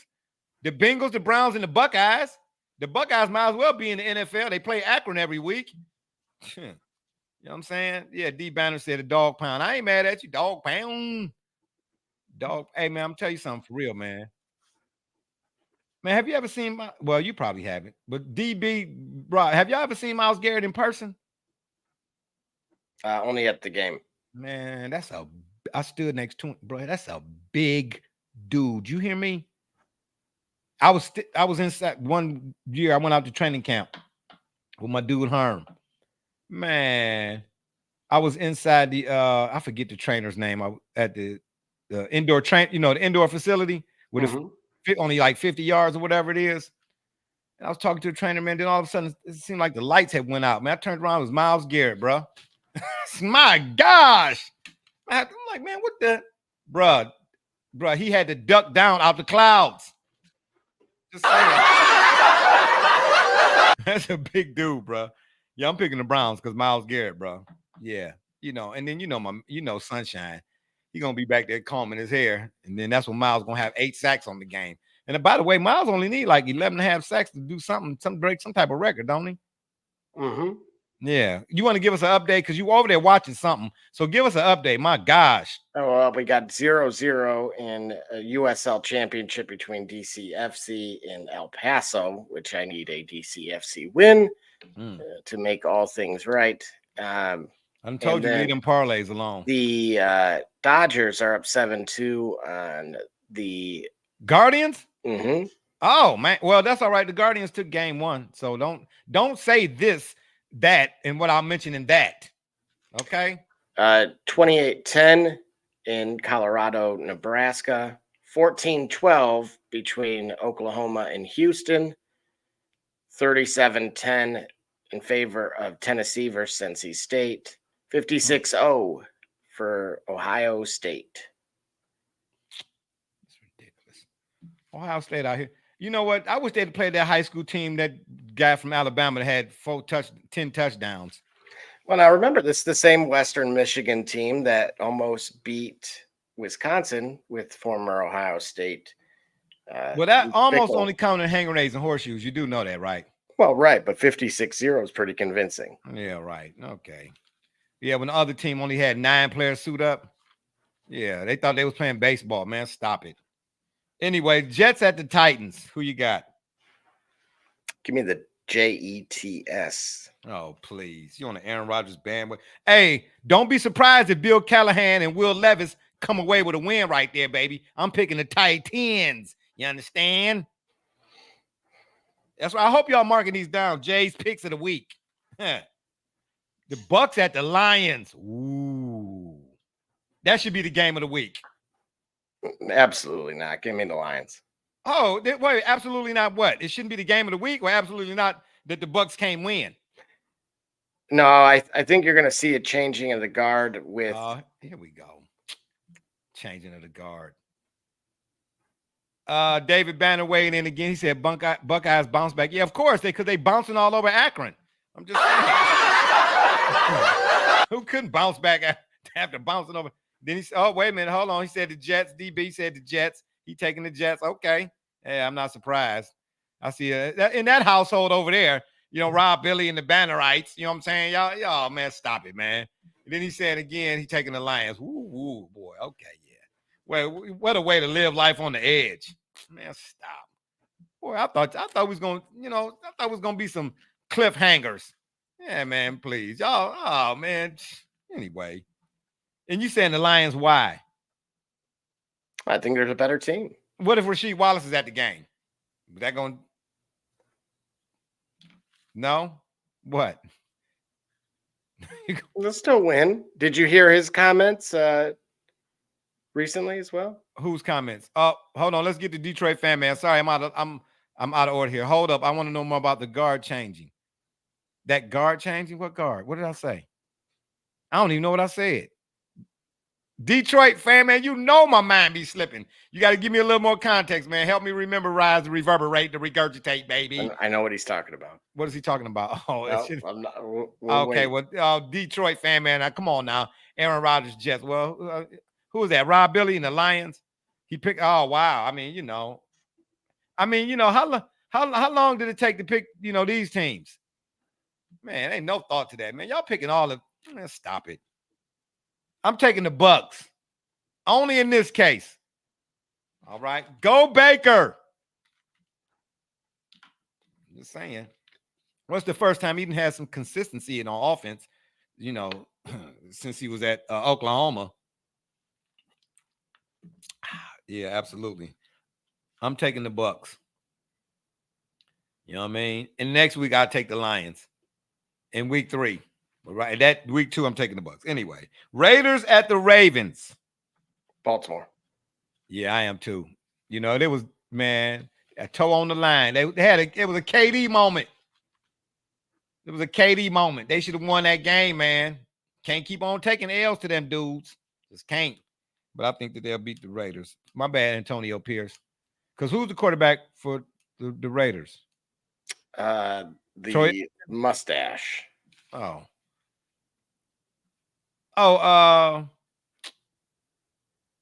What's his name? Gardner Minshew. Rodney Macho Man Savage. Step into a Slim Jim. I'm not even doing it right. Please. I'm better at singing. You got some comments. What we got here? Detroit fan man said, wait, picking the Bucks straight up, no spread? Absolutely not, unless it's mayonnaise. I'm saying D Banner said he picking the Ravens. Oh boy, that was hard. Man, y'all. DB, of all people, man, you usually come on here, you know what I'm saying? You be challenging me, man. You ain't even challenging me today. You been hanging around Rob Billy too long, man. Yeah, let that guy go sometime, man. Let him get his own roller skates. You know what I'm saying? Let him get his own roller skates. Yeah, I'm thinking the Ravens, they ain't going for that, bro. Yeah, they're not going to take they still seething. So they're going to take it out on the Raiders. At least that week. The Raiders not going to do, the Raiders might maybe win 10 games, maybe. But then, if they don't win 10, Antonio Pierce is going to be on the hot seat. Because, it's what have you done for me lately. But anyway, Rams at the Cardinals. Who you got?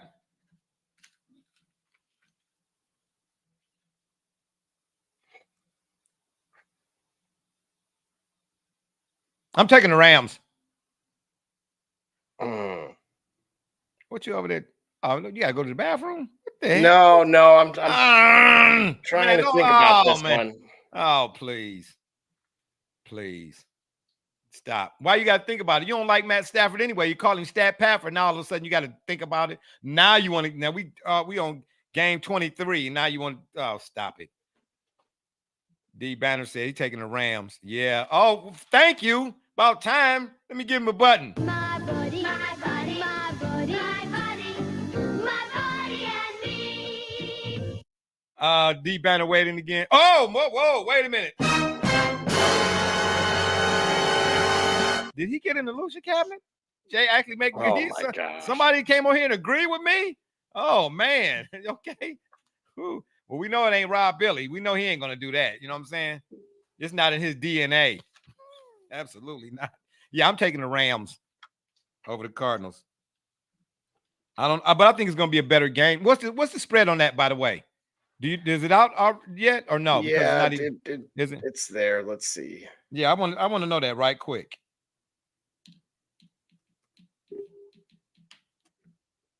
Don't cue the Jeopardy music. Y'all got excuses.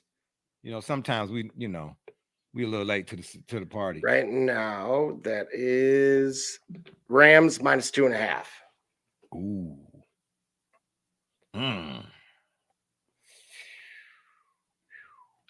Yeah, I'm still gonna jump out the tree.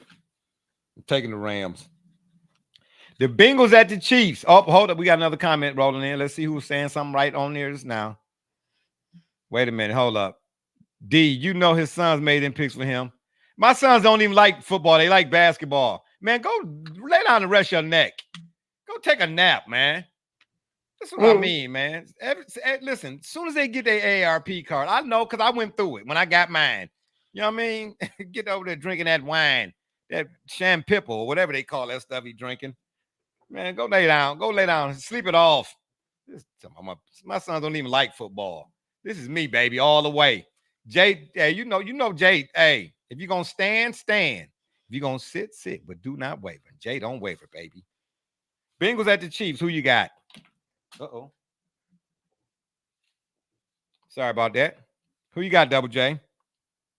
Looking at the line here for that is Kansas City minus 3.5. I'm going to go with the Chiefs. Yeah, I'm going with the Chiefs too. I'm going with the Chiefs.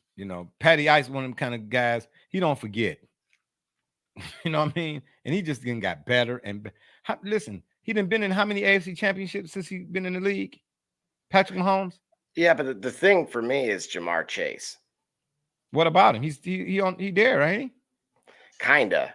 He said it's up to him if he plays and that type of thing, and it's just you can't listen. The one thing you cannot have in an NFL locker room, not coming from me because I never played in NFL, but from I don't have sources. I just know people.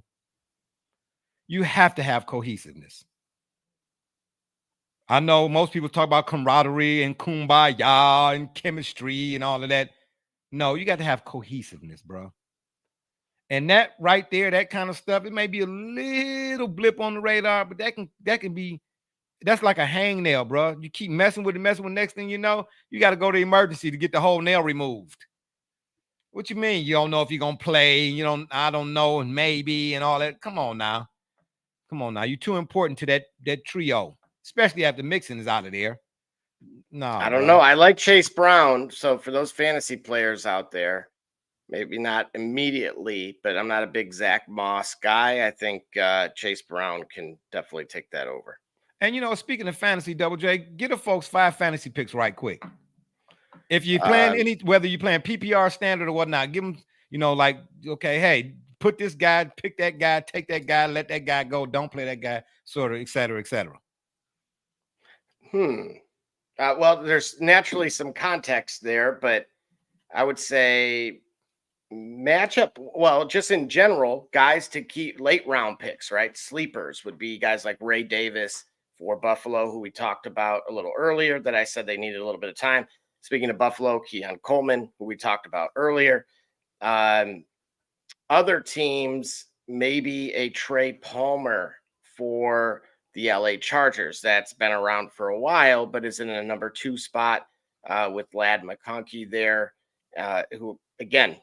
Hey, McConkey is some relation to Phil McConkey. Oh. Yeah, look it up. Yeah, scored a touchdown in the Super Bowl, Giants against the Bills. Go ahead. Sorry. So naturally, I brought up Chase Brown as well. And then potentially maybe a guy like Tajay Spears in Tennessee rather than Tony Pollard. Again, just looking at things like injury history and if they're going to play from behind in a PPR format, that would be certainly at least a handful that immediately come to mind. All right. Y'all heard him now. All right, because I know some of y'all out there be heavy on the fantasy side. Oh, we got a comment rolling in, Double J. We need to start maybe adding that and mixing that in. with the NFL do pick'ems. You know what I mean? Just somewhere around in the break, you give a few fantasy picks or whatever it is, suggestions for folks out there, you know, picking lineups and so on and so forth. We got a comment. Oh, another one. I'll go Chumbawamba, aka Chuba Hubbard. So I talked about changing of the guard with Tampa earlier. Well, where's Hubba Bubba? At Carolina. Oh, and okay. the guy Detroit. that was giving the ball to Rachaad White or making that decision is now in Carolina. And so expect a similar workload in those first couple of weeks. Detroit Fan Man says a lot of rookie wide receivers going to introduce themselves. Interesting. What do you think about that? Yeah. I mean, unlike years past, that's the thing. I couldn't ever really remember a time where guys like Marvin Harrison Jr., where they would get drafted in the first round. Usually a rookie receiver would be somewhere fourth round and later, just because, again, the unproven factor, as much as you talk about system and that type of thing. So when you're looking at target share, air yards, that type of aspect as well. And so, again, Rashid Shaheed in New Orleans. Hey, and the guy Worthy for Kansas City. We'll talk about absolutely Xavier Worthy, and you saw what he did with the time that he had. So he made the most of it. D Banner, he said, y'all need a fantasy show during the week. D, man, bro, you don't understand. We've been really, just a little side note right quick for folks out there who podcast and podcasters and podcasting and things of that nature. It's a lot that goes into bringing you all an hour and a half, 2 hour show, you know, once a week or whatever it is, behind the scenes. Bro, we've been mulling over the idea. But, you know, when you're trying to do something like that and make it engaging and compelling, I know fantasy got a life of its own, but just from a host standpoint, you know, and lives outside of this kind of stuff, the way we have to do it now is just kind of intermix it into what we are already doing. But trust and believe that's definitely in discussion. We just want to do it, you know, the right way, if that makes any sense. But no, I'm with you, bro, because we have definitely been having that discussion. You know what I mean? But again, you know, we doing one here, and then Double J and Gully, you know, they try to get together on Monday night to do the WWE. Now, you know, if we had a little bit more TV talent, if you would, you know, because what I say about the national shows, a lot of them, and this ain't no hate. I'm just saying, you know, you got some networks that got 5 or 6 shows, and the same people who are on show at 8 o'clock in the morning are on the same shows throughout the rest of the day. Don't nobody want to see me all the time, every time. If we had 8 shows, come on now. I mean, you know, I'm BSJ and all that. I'm just saying, but no, nobody want to see me. You know, you want folks to get used to seeing and hearing other folks or whatnot. You know what I mean? It's a diversification type of deal. But I'm with you though, DB. We have been discussing it. So hopefully before the season is over, we or maybe even by next year, I don't know. You know, God willing, we all get to live to see it and everything. But just the way we got to do it right now, we kind of got to intermix it into what we already doing. But yep, you own it though, for sure. Steelers at the Broncos. Who you got? Oh, we got another comment. Hold up. I disagree. I would double J. I disagree. I would double J every day. Okay, Double J, go get her glass. That's it. Yeah. Got you. She said I would watch. Of course, you would watch. Oh, wait a minute, Mrs. Alba. I would watch. Yeah, I mean, I'm sure. Yeah, but it's you know, can't say nobody, but sometimes people don't. You got to think about the production side of things. You know what I mean? You know, putting something like that together. The way I do what I do, and I'm not saying I'm better than or less than nobody else, but you know, I put a lot of thought into presentation, okay, and things like that. I can't just throw it together and then have it out here. You know, I would want something that folks would want to see, not just because it's fantasy, but because of, you know, the delivery. You feel me? Don't start nothing, Miss A. Okay, Double J, lock the cabinet, will you? Steelers at the Broncos. Who you got? This one's going to be close. Well, you know what? There's an injury to Russ already. I always feel like his Justin Fields he always injured because his feelings is hurt. Oh, ain't nobody. Okay, we know that. Okay. I feel like Justin Fields is the type of player that he's better without practice. Just like Allen Iverson. So what you saying? Allen Iverson in cleats? Bubba Chuck, Bubba Fields Chuck, practice. You know what I'm saying? Practice. You know, you have players like that, and you've heard former players say about those types of players, like, man, this dude will be drinking all week long, 8 days a week, then get to the game and bust you for 49, and then hit the game winner, and then talking about some, let's go do it again. Absolutely not. I'm going to bed, buddy. You know what I'm saying? Them ARP moments ain't no joke. The Steelers, mind you, we've mentioned this before, have not had a losing season in my lifetime. Okay? You can ignore that if you want to. But in this case, I'm taking the Broncos. I got a feeling Sean Payton got what he was looking for in Bo Nix, man.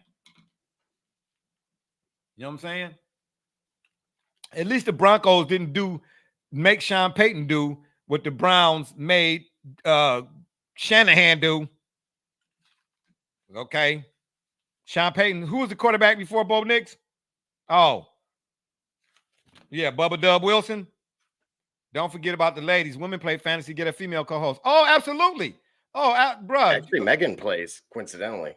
Okay, well then, but see, Miss Alva, but see, it might be a time she can't come on. See, if we set a precedent for that, then it's gotta go according to the schedule every time, all the time out. You know what I'm saying? You know, of course, unless it's a family matter and things of that nature, whatever the case may be. Yeah, but DB, hey, I'm with you, bro.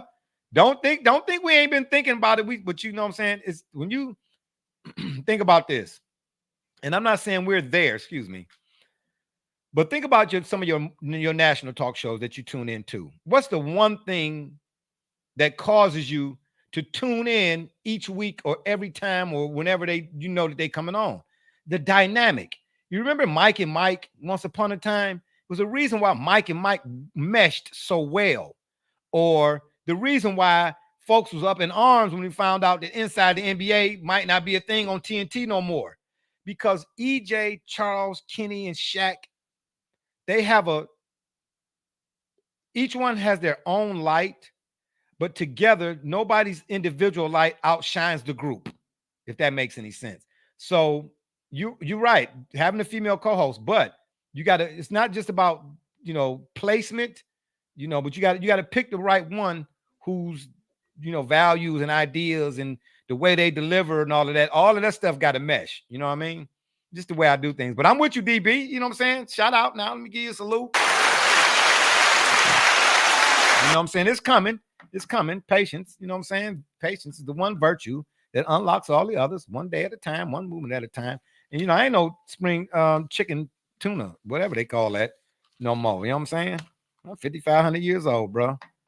Wait till I pull out my Abe Lincoln jersey. Y'all know he played for Princeton. I'm just saying. Anyway, let me leave that alone. Yeah, I'm picking the Broncos. Even though the Steelers, ain't missed the playoffs. Ain't had a losing season in my lifetime. I'm going to pick them in the next one, though. That's week 2. I'm taking the Broncos. All right. We got another comment rolling in. Right click. Let's see who we got here. Here we go. This guy right here. Ain't it past your bedtime? He got so many female fans at the job, he can find the calls. Right, really? That's what you're doing? Wow, this dude right here, man. You know what I'm saying? Yeah, and yeah, well, who broke the window? They did it. Like, man, come on, man. Really? You know what I'm saying? You gotta, come on, man. Sometimes you just gotta, you gotta take one for the team. He over here drafting. He got one. He got so many. Man, don't nobody want to hear all that, man. Settle down, bro. Anyway, let's keep going.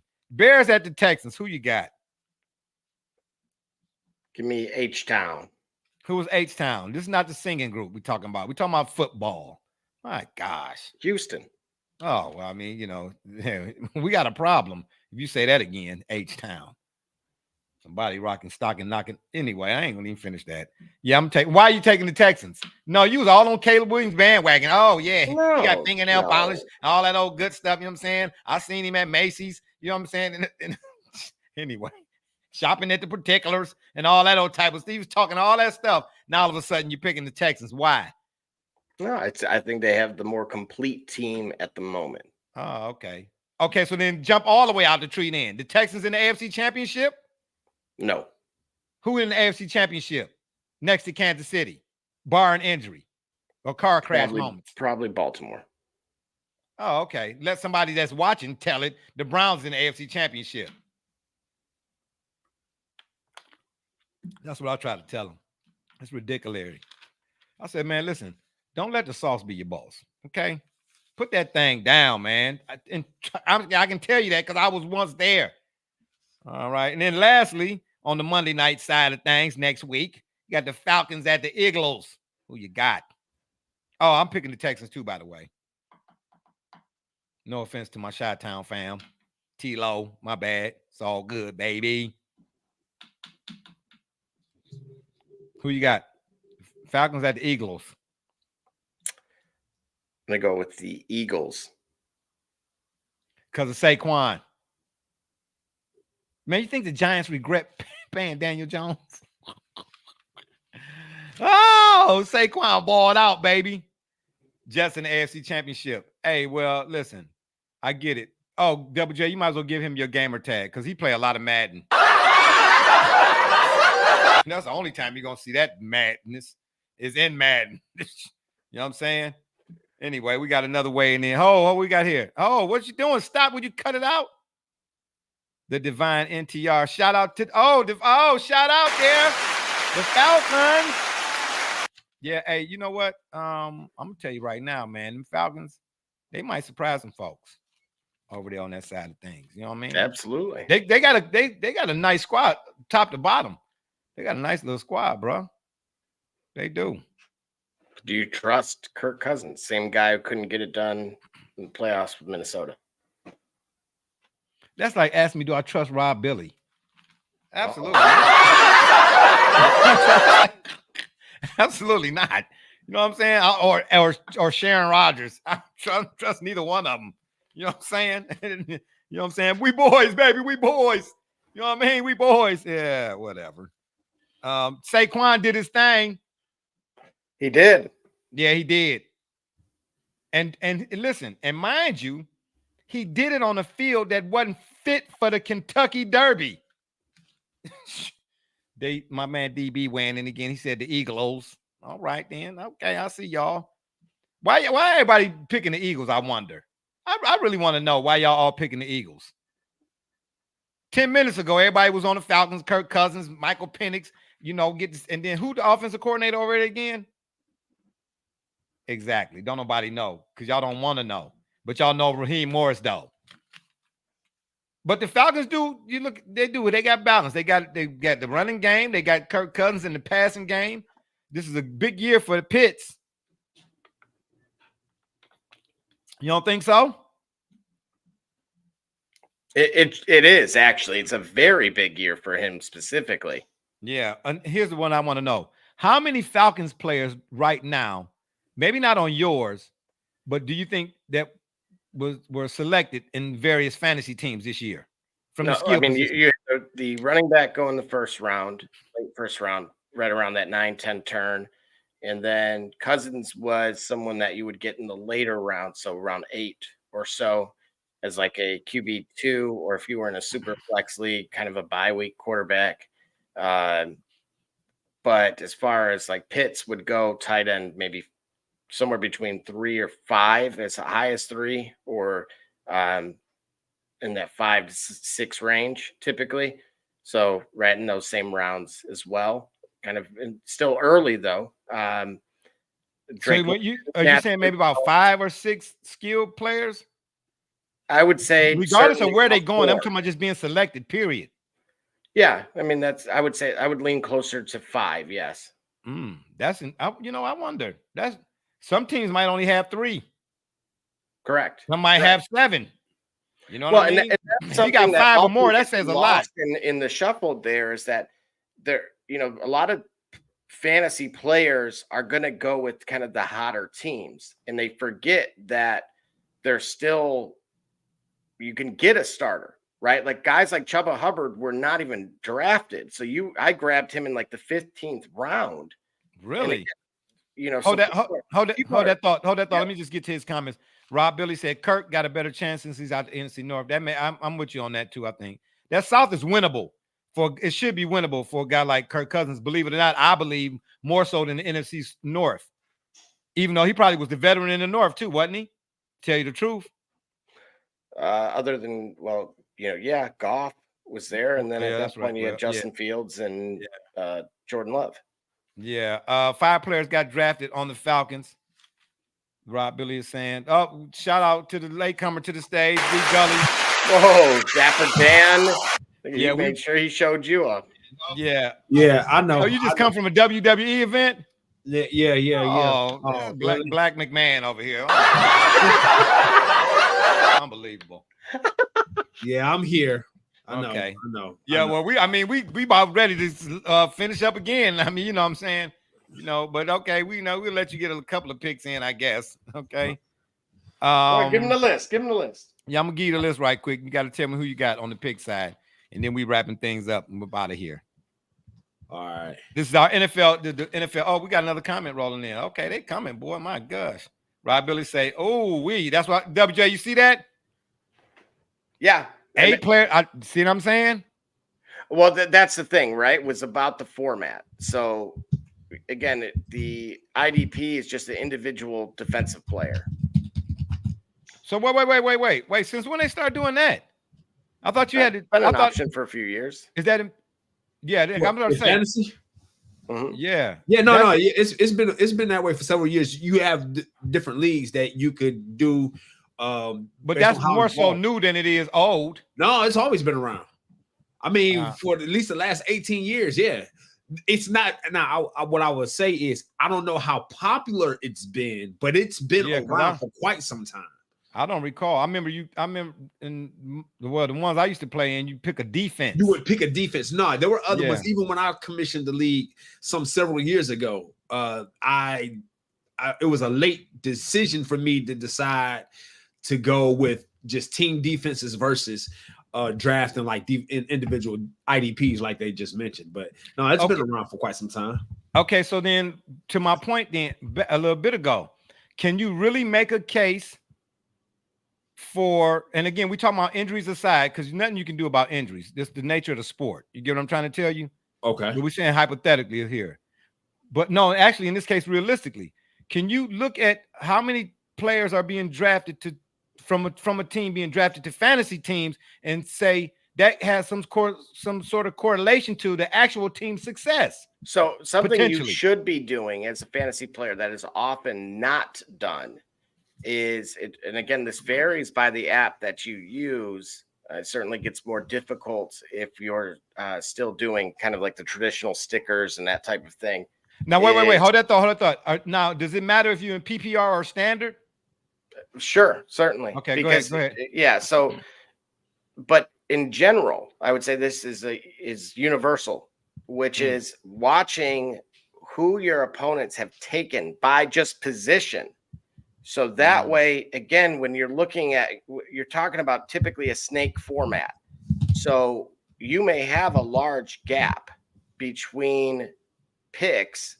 And so it can influence in a positive way who you grab based on who they have already taken, where you can choose to wait on someone knowing that there is a lower probability of them selecting that position. And that's something that I see often go wrong quite frequently within kind of just the fantasy space itself. And then additionally, if you're in GPPs or the daily fantasy stuff, there's this need for like popularity. Like, oh, we have the same lineup. Well, that's not how you're going to win. Oh yeah. At the end of the day, it is you versus that the copycat. field. Yeah. That no. You got to have a sound strategy when you drafting, man. You know what I mean? I'm not trying to copy your roster so I can say, look, but we got the same.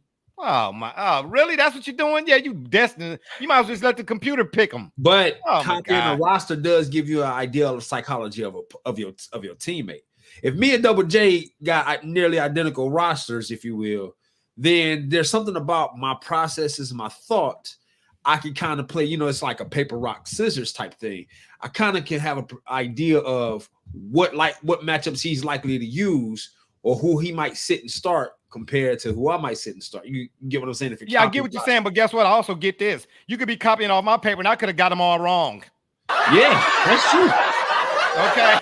And I copied many of your papers, and I got F's. Okay, don't copy none of my papers, okay? Yeah, well, I know why. Yeah, all right. Well, I mean, this is a copycat league. I get it, okay? And I'm in the league by myself. Ain't no crying in baseball. David Banner weighing in again. He said, love that fantasy talk. Shout out to that. Do y'all have leagues? We got to pick them league. Yeah, we got to pick them just for GP. Listen, again, this is on my own personal demons, if you would. Once upon a time when I was heavy into fantasy football and gambling and all of that, you know, on many of the nights, you know what I'm saying, I lost the rent money. Okay, I'm just it ain't no fun sleeping outside on the porch in January, okay? Right. She was like, absolutely not. No, ain't no couch for you. Cause somebody told you a hot he was in the Akon Bone Thugs video. I tried so hard. No, I was in the Flintstones. Because somebody told you. Right. Wilma, you know what I'm saying? She put let the dog sleep in the bed, you know, on the couch. You know what I'm saying? Exactly. No, don't listen. You went off a hunch. You went off a hot tip that Kyle Bowler was gonna light it up versus no. Yeah, that was after a few doubles of 151. ECFC tie. And then you set Tom Brady because you set Tom Brady versus the Ravens thinking that Kyle Bowler's gonna have. Mrs. Alva's weighing in again. She said, "Pick 'em, find Miss Alva in the pick 'em." If I remember correctly, I beat the host here. Okay, listen. Listen. You probably did, and I still slept good at night. Listen, I got bunny slippers and bonbons. Ain't nobody worried about that. Anyway, we got another one coming in here. Been trying to get BSJ to join us at the job. Makes watching NFL more entertaining. Hold up. Well, I know you're not giving me no credit for nothing, man. This dude, it's way. Is it past midnight? Oh yeah, man, he over there. Well, you must be tossing him back. You know what I'm saying? Yeah. Hey, bartender. I'll have what he's having and make mine's a double. This dude right here makes watching NFL more entertaining. Man, you should hear all of the damn basements I get when I'm sitting in the cafeteria with these guys. Man, boo. Oh, man, stop it. You know what? Matter of fact, you know what? You need to get some Buy Cracky. That's what we finna do. One more game before we get on out of here. Yeah, you're gonna get this Buy Cracky. That's what you finna get.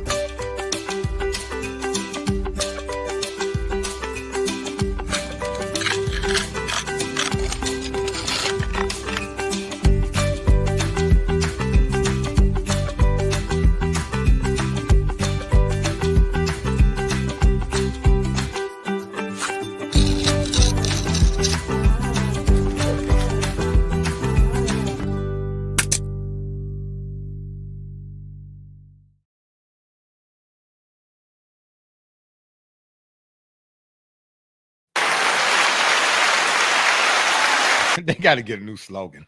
That slogan is wrong on so many levels. You know what I'm saying? Save your back. Anyway, I ain't gonna finish that. But yeah, I couldn't buy that. About your crack. Hey, anyhow, I said I wasn't gonna finish that. In your driveway. You're cracking your driveway. All right. Anyway, this dude right here. My gosh, really? Where you going? But really, you got on headphones. What you got on headphones for? Vince Black McMahon. Listen, dude right here. Anyway, he's calling the shots. Calling the shots. Yeah, he ain't calling no shots. This dude right here, man. Yeah, that's all right. Guess what? I tell you what, since you're the promoter of all of this, can we please get Tank Davis and do your job. He got called out by Ryan Garcia, by the way. Who Tank Davis did? No, actually, that was Bud Crawford. My bad. Yeah. Wait a minute. Bud, can you at least put together the Bud Crawford Canelo fight if you ain't gonna put together Tank and Shakur? Hey, listen. That's the first letter in the alphabet. A. Listen, I don't know where it fit, but okay. I'd love to see it. I don't know how likely it's going to happen. Well, you came dressed for the occasion. All right, man. He's right there next to me. I saw him next to Ray Flores calling the fight. He talking about me, and he looked like he talking about me, and he looked like he just got through working out the receivers in prep for tomorrow's game. Ooh, for which team? Well, certainly not the Cowboys, and neither the Browns. Yeah, you dress like man. You Please, look like a wide receivers coach. I bet you got on some Converse right now. I sure do. Converse socks. You some Converse. Right. You know what I'm saying? It's all in the socks, baby. All right. I'm just trying to tell y'all. Anywho, yeah. Don't please don't make no picks off of nothing I'm saying right here. But for the most part, most fantasy leagues are still the same in somewhat. You know what I mean? You get a quarterback, 2 running backs, 3 receivers and a flex, tight end, and a defense. It usually that's standard, right? 2 receivers in the flex. Okay. Right. Now there's, again, you saw the IDP I'm in leagues that have the super flex, so again, allowing for the additional quarterback as well. Oh, really? Mhm. Additional course, so you can have 2 quarterbacks. Yeah, man. See, that was Okay, let me ask you this question right quick because I heard them talking about this at the job too, prior to who they was drafting or whatever. Are you drafting 2 quarterbacks first? Let's say you're drafting just now started. Okay, and you or got to the point where you got your first 2 selections. Are you taking 2 quarterbacks? Where are you going with your first 2 picks? Yeah, I see what you're talking about. Like, what would you do, Double J? You know, are you taking your Jalen Hurts and then you're going to immediately follow that with Matthew Stafford or Stat Pafford? Double J. And Mrs. Alva said, based off week 1 in my Gal Pal league, I am winning my league. No, It's she's only not week winning 1. her league. She's whining her league. What? That was Man, don't let the sauce be your boss. Right. Hey, I missed that. I should have cued you. I should have got her. Double J, the cabinet is wide open back there. I see it. You took the doors off? Who took the doors You off? see, I'm drinking, water. Oh, that's what you. That's okay. It might be in a. Oh, y'all put bottle. it in the Fiji, right? Okay, Yeah, got it might be in a water bottle. I see flames shooting out your. Yeah, ear. you know, vodka is clear as well. You know that, exactly. right? All right, I'm drinking water. Right. Yeah. Right. Anyway. Okay. I see you switch cups though. You had something else a little earlier. Yeah, this right here had coffee. Okay. Oof. Maybe I should go to bed. Ha ha. Yes. No, ain't no maybes. You know what I'm saying? Just fall asleep right there on the couch. All right. So where am I drafting? Right? Is it? We're just gonna go ahead and say that most standard keeper leagues do not allow a keeper in the first 3 rounds, which is a nice take. Keeps kind of the top of the pool wide open and add some intrigue for drafting later and smarter value picks. Right? So I'm gonna say if we're in the first round, typically you're going to go with an RB1 or a wide receiver 1. You're not going to go QB. Really? Wow. RB1. And you have to think of it like this. You can at any point in the season typically grab a wide out that. So in other words, you live off the waiver wire. Production. You can absolutely, but as you're drafting kind of in the later, we'll say late first round, and kind of going around the turn, that's where you'll end up with your RB1 and a wide receiver 1. And then you'll be able to wait. And then by the time you get to, we'll say pick 20 or so, again, now you're looking at what quarterbacks are there. And at that point, you can grab potentially a Kyler Murray or someone along those lines. So hypothetically, just in those spots this year, you could see someone drop like Amon-Ra St. Brown that late. Jonathan Taylor would have been another that you would have seen right around there. So if we've already started and we got those 2, we're in good shape. You add Kyler Murray and then potentially pair him with Trey McBride. Now we're cooking, right? Huh. Okay. All right. Well, I mean, I'm following it. You got a nice little train of thought going right there. I can get with that. D Banner said 2 quarterbacks. Would you suggest 2 quarterbacks or no? Absolutely. Again, not because of what we saw with Jordan Love, but part of the emerging quarterbacks. There's value. I brought up Kirk Cousins a little earlier. You guys brought up Matt Stafford. Right. So if you're not going to go with someone like in a super flex league where a run on quarterbacks can occur as early as the first round, but from what I've seen is that the wide receiver production is there on the top end, and then you can find value with people that are otherwise undrafted. I talked about those wide receiver 2s that I love just because of the fact, like I brought up guys like Shaheed that we know, unlike years past, he was typically in the slot. Now he's in the number 2 spot. So you're talking about target share, right? Chris Olave is going to get his targets, but you're typically talking about a guy like Derek Carr that is going to have to sling the ball. That zone blocking scheme. Again, you're talking about scheme now. Not just, and again, air yards. So that's where guys like Zay Flowers for Baltimore, air yards were, huge for him in years past. And Rashad Bateman similarly. So when you start putting those into the equation, and that's where guys like Alvin Kamara going later than usual, or at least by comparison to years past, then they're going to throw kind of those check down passes to him as well. What you worry about is things like when you hear guys like Taysom Hill, who you can get way late if they go drafted at all, are going to be involved in the red zone. That's where you have to kind of be concerned, or you can stash him as your tight end too. Rob Billy said 2 quarterbacks in the super flex, and absolutely, I would argue 3. And D Banner said depends on your strategy what you pick. Yeah, this is years and years and years ago. Okay, I saw a league where I got an invite to a league, and a guy, you couldn't have a running back as a flex player. You had to have a wide receiver. That's not a flex then. That's what I thought. No, well, depends. Some leagues, they'll have a flex. It can be like a WRT. Some of them make maybe a WT or RT. What I mean by that, wide receiver, running back, tight end. So the flex can be at the discretion. I was just going to say that. Now that you said that, Gully, yeah, you could either have a wide receiver or a tight end. Yeah, but not a running back. That was yeah, that was strange to me. But as it pertains to and that's one of my keepers is CMC. And so wait.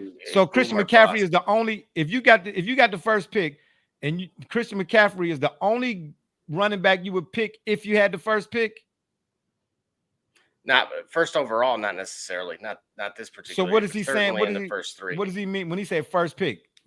Sounds like he's saying that if that's your first pick. Yeah, he's saying basically in a super flex league, he would probably go quarterback first unless he was able to grab Christian McCaffrey. Okay. But that's the thing. When you're looking at positions like that, there's an element where there's a huge drop off in production in years past with the tight end position and specifically with running backs. And so unlike the tight end position, you only are really you're going to use more running backs than you would with the other.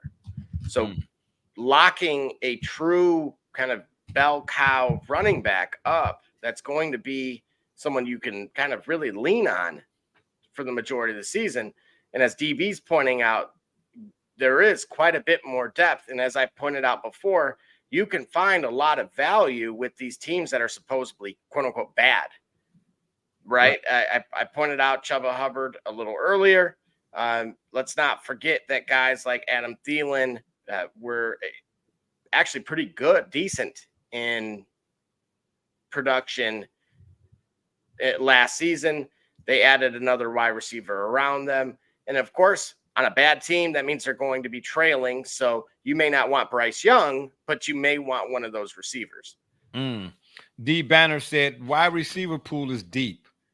Yeah, I don't even play anymore, and I can see that. I do watch I forget what channel it is, but anyway, they got a couple of fantasy shows with the guys from NFL Network and all of that on that network. That's what it is, and just hearing the names, seemed like that's all they was naming was wide receivers.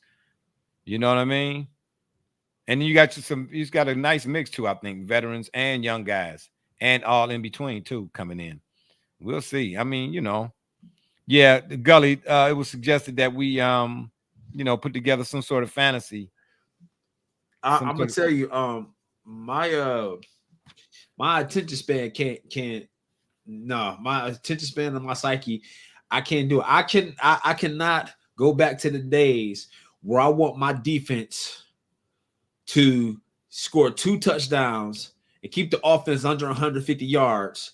But let my primary wide receiver catch 2 touchdowns in the same game. I don't want to go back. Man, what type of scenarios is you? It's like when you had a Giants defense, but they playing the Ravens. Oh, all right, yeah. Where it's like do good, but not that good. Yeah. No, or do something specific, but still not win. Like no, I'm cool on that. Yeah, well, you got to remember though, you can typically get away with kind of stringing a defense, similar with the kicker. There was a 1 year I drafted Phil Dawson in like the 3rd round of a league. Oh my! I'll tell you what. Hey, that sent me to the playoffs. Phil Dawson was the Browns' leading point scorer that absolutely. season. Yes, Absolutely. yes. Yeah, right. Exactly. Listen, I'm taking Phil Dawson like you don't like Rasheed Wallace. Yeah, there was one game where there was the one game where the Browns, I think, scored like 30 points and they had 0 touchdowns. Like 36 to something. Phil was out there hacking and yakking. I tell you what, it wouldn't be K York. Right. Okay, Peppermint Patty, I should say. Yeah. Yeah, well, anyway, there was we got another comment rolling in. Rob Billy say our running back lacks depth with the running back committees on teams. That's right. Again, it's a change of philosophy, right? So there's only a handful of the true bell cow running backs that are going to be getting the dominant. Shucks, it's not even a handful. If you got 30 teams in the NFL, probably what, 5? That's less than a handful. Yeah, absolutely. You guys are emphasizing it. Even right here at Cleveland, right? So you have to look at guys like Jerome Ford. Well, I keep bringing up the Ravens, many different angles, but if you look at what they have with Lamar Jackson and adding Derrick Henry, aren't they like a de facto also running back by committee? Absolutely. Yeah. You got to take it into consideration. Justice Hill, who is absolutely going to be far more impactful as the season goes on with catching the ball. Man, wow. I wonder how many people in leagues actually picked Worthy. Like in the first round, maybe. No, not that early. Exactly. Shame on you. Shame on you. You should have. Yeah, but you got to remember, why did he play? You're talking about. I just talked about production as much as an area. Why did he play aspects the other of day? Or why did he? Because Andy Reid. I don't care who was hurt. Andy Reid. Listen, I keep telling y'all this version of the Kansas City Chiefs is akin to the San Antonio Spurs when they were still running the table with the Tim Duncans and such. Some teams reload, other teams constantly rebuild, aka the Cleveland Browns all my life. Sorry about that. Right, but what I'm telling you is Andy Reid was going to find a way to get this. The Chiefs don't draft a guy like that no matter who's hurt and don't play that guy. But again, that's something the Browns would do. The Browns should have got Kadarius Toney 10 minutes ago, but they went and brought who? They cut David Bell, put him on the practice squad. He's working at Burger King, and then at halftime, they're going to bring him in the game. This is what I'm trying to tell you, man. So here's, again, we're talking about snap share.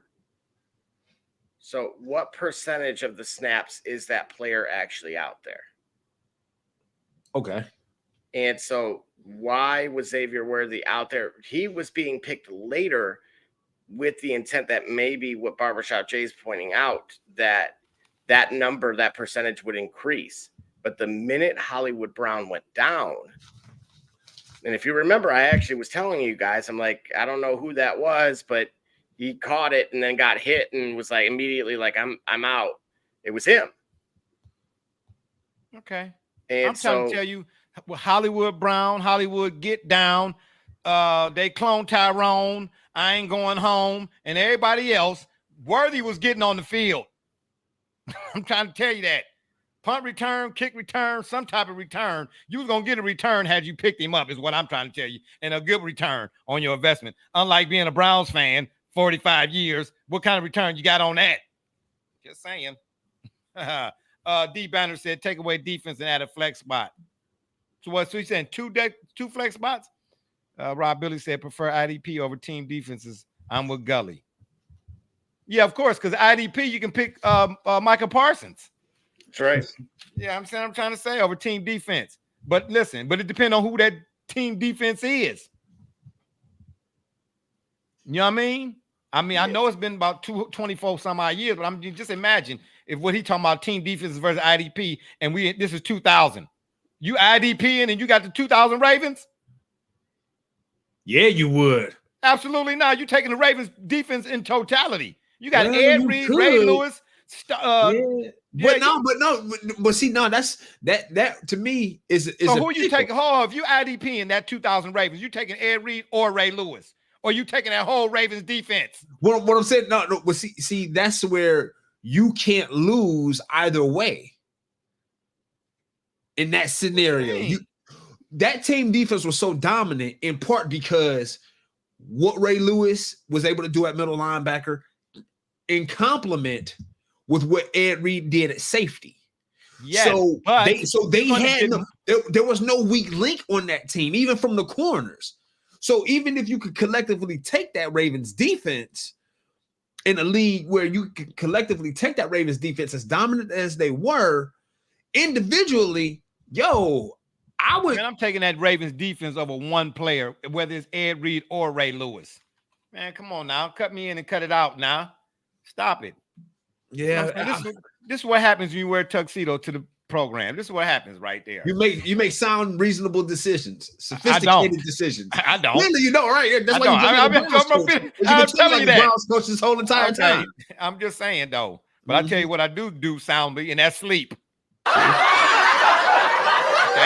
I don't lose no sleep over none of this. I'm just trying. Once we go off the air, trust and believe. I got some Haagen-Dazs in the refrigerator. Interesting word choice. You do soundly. Okay. Wow. Really?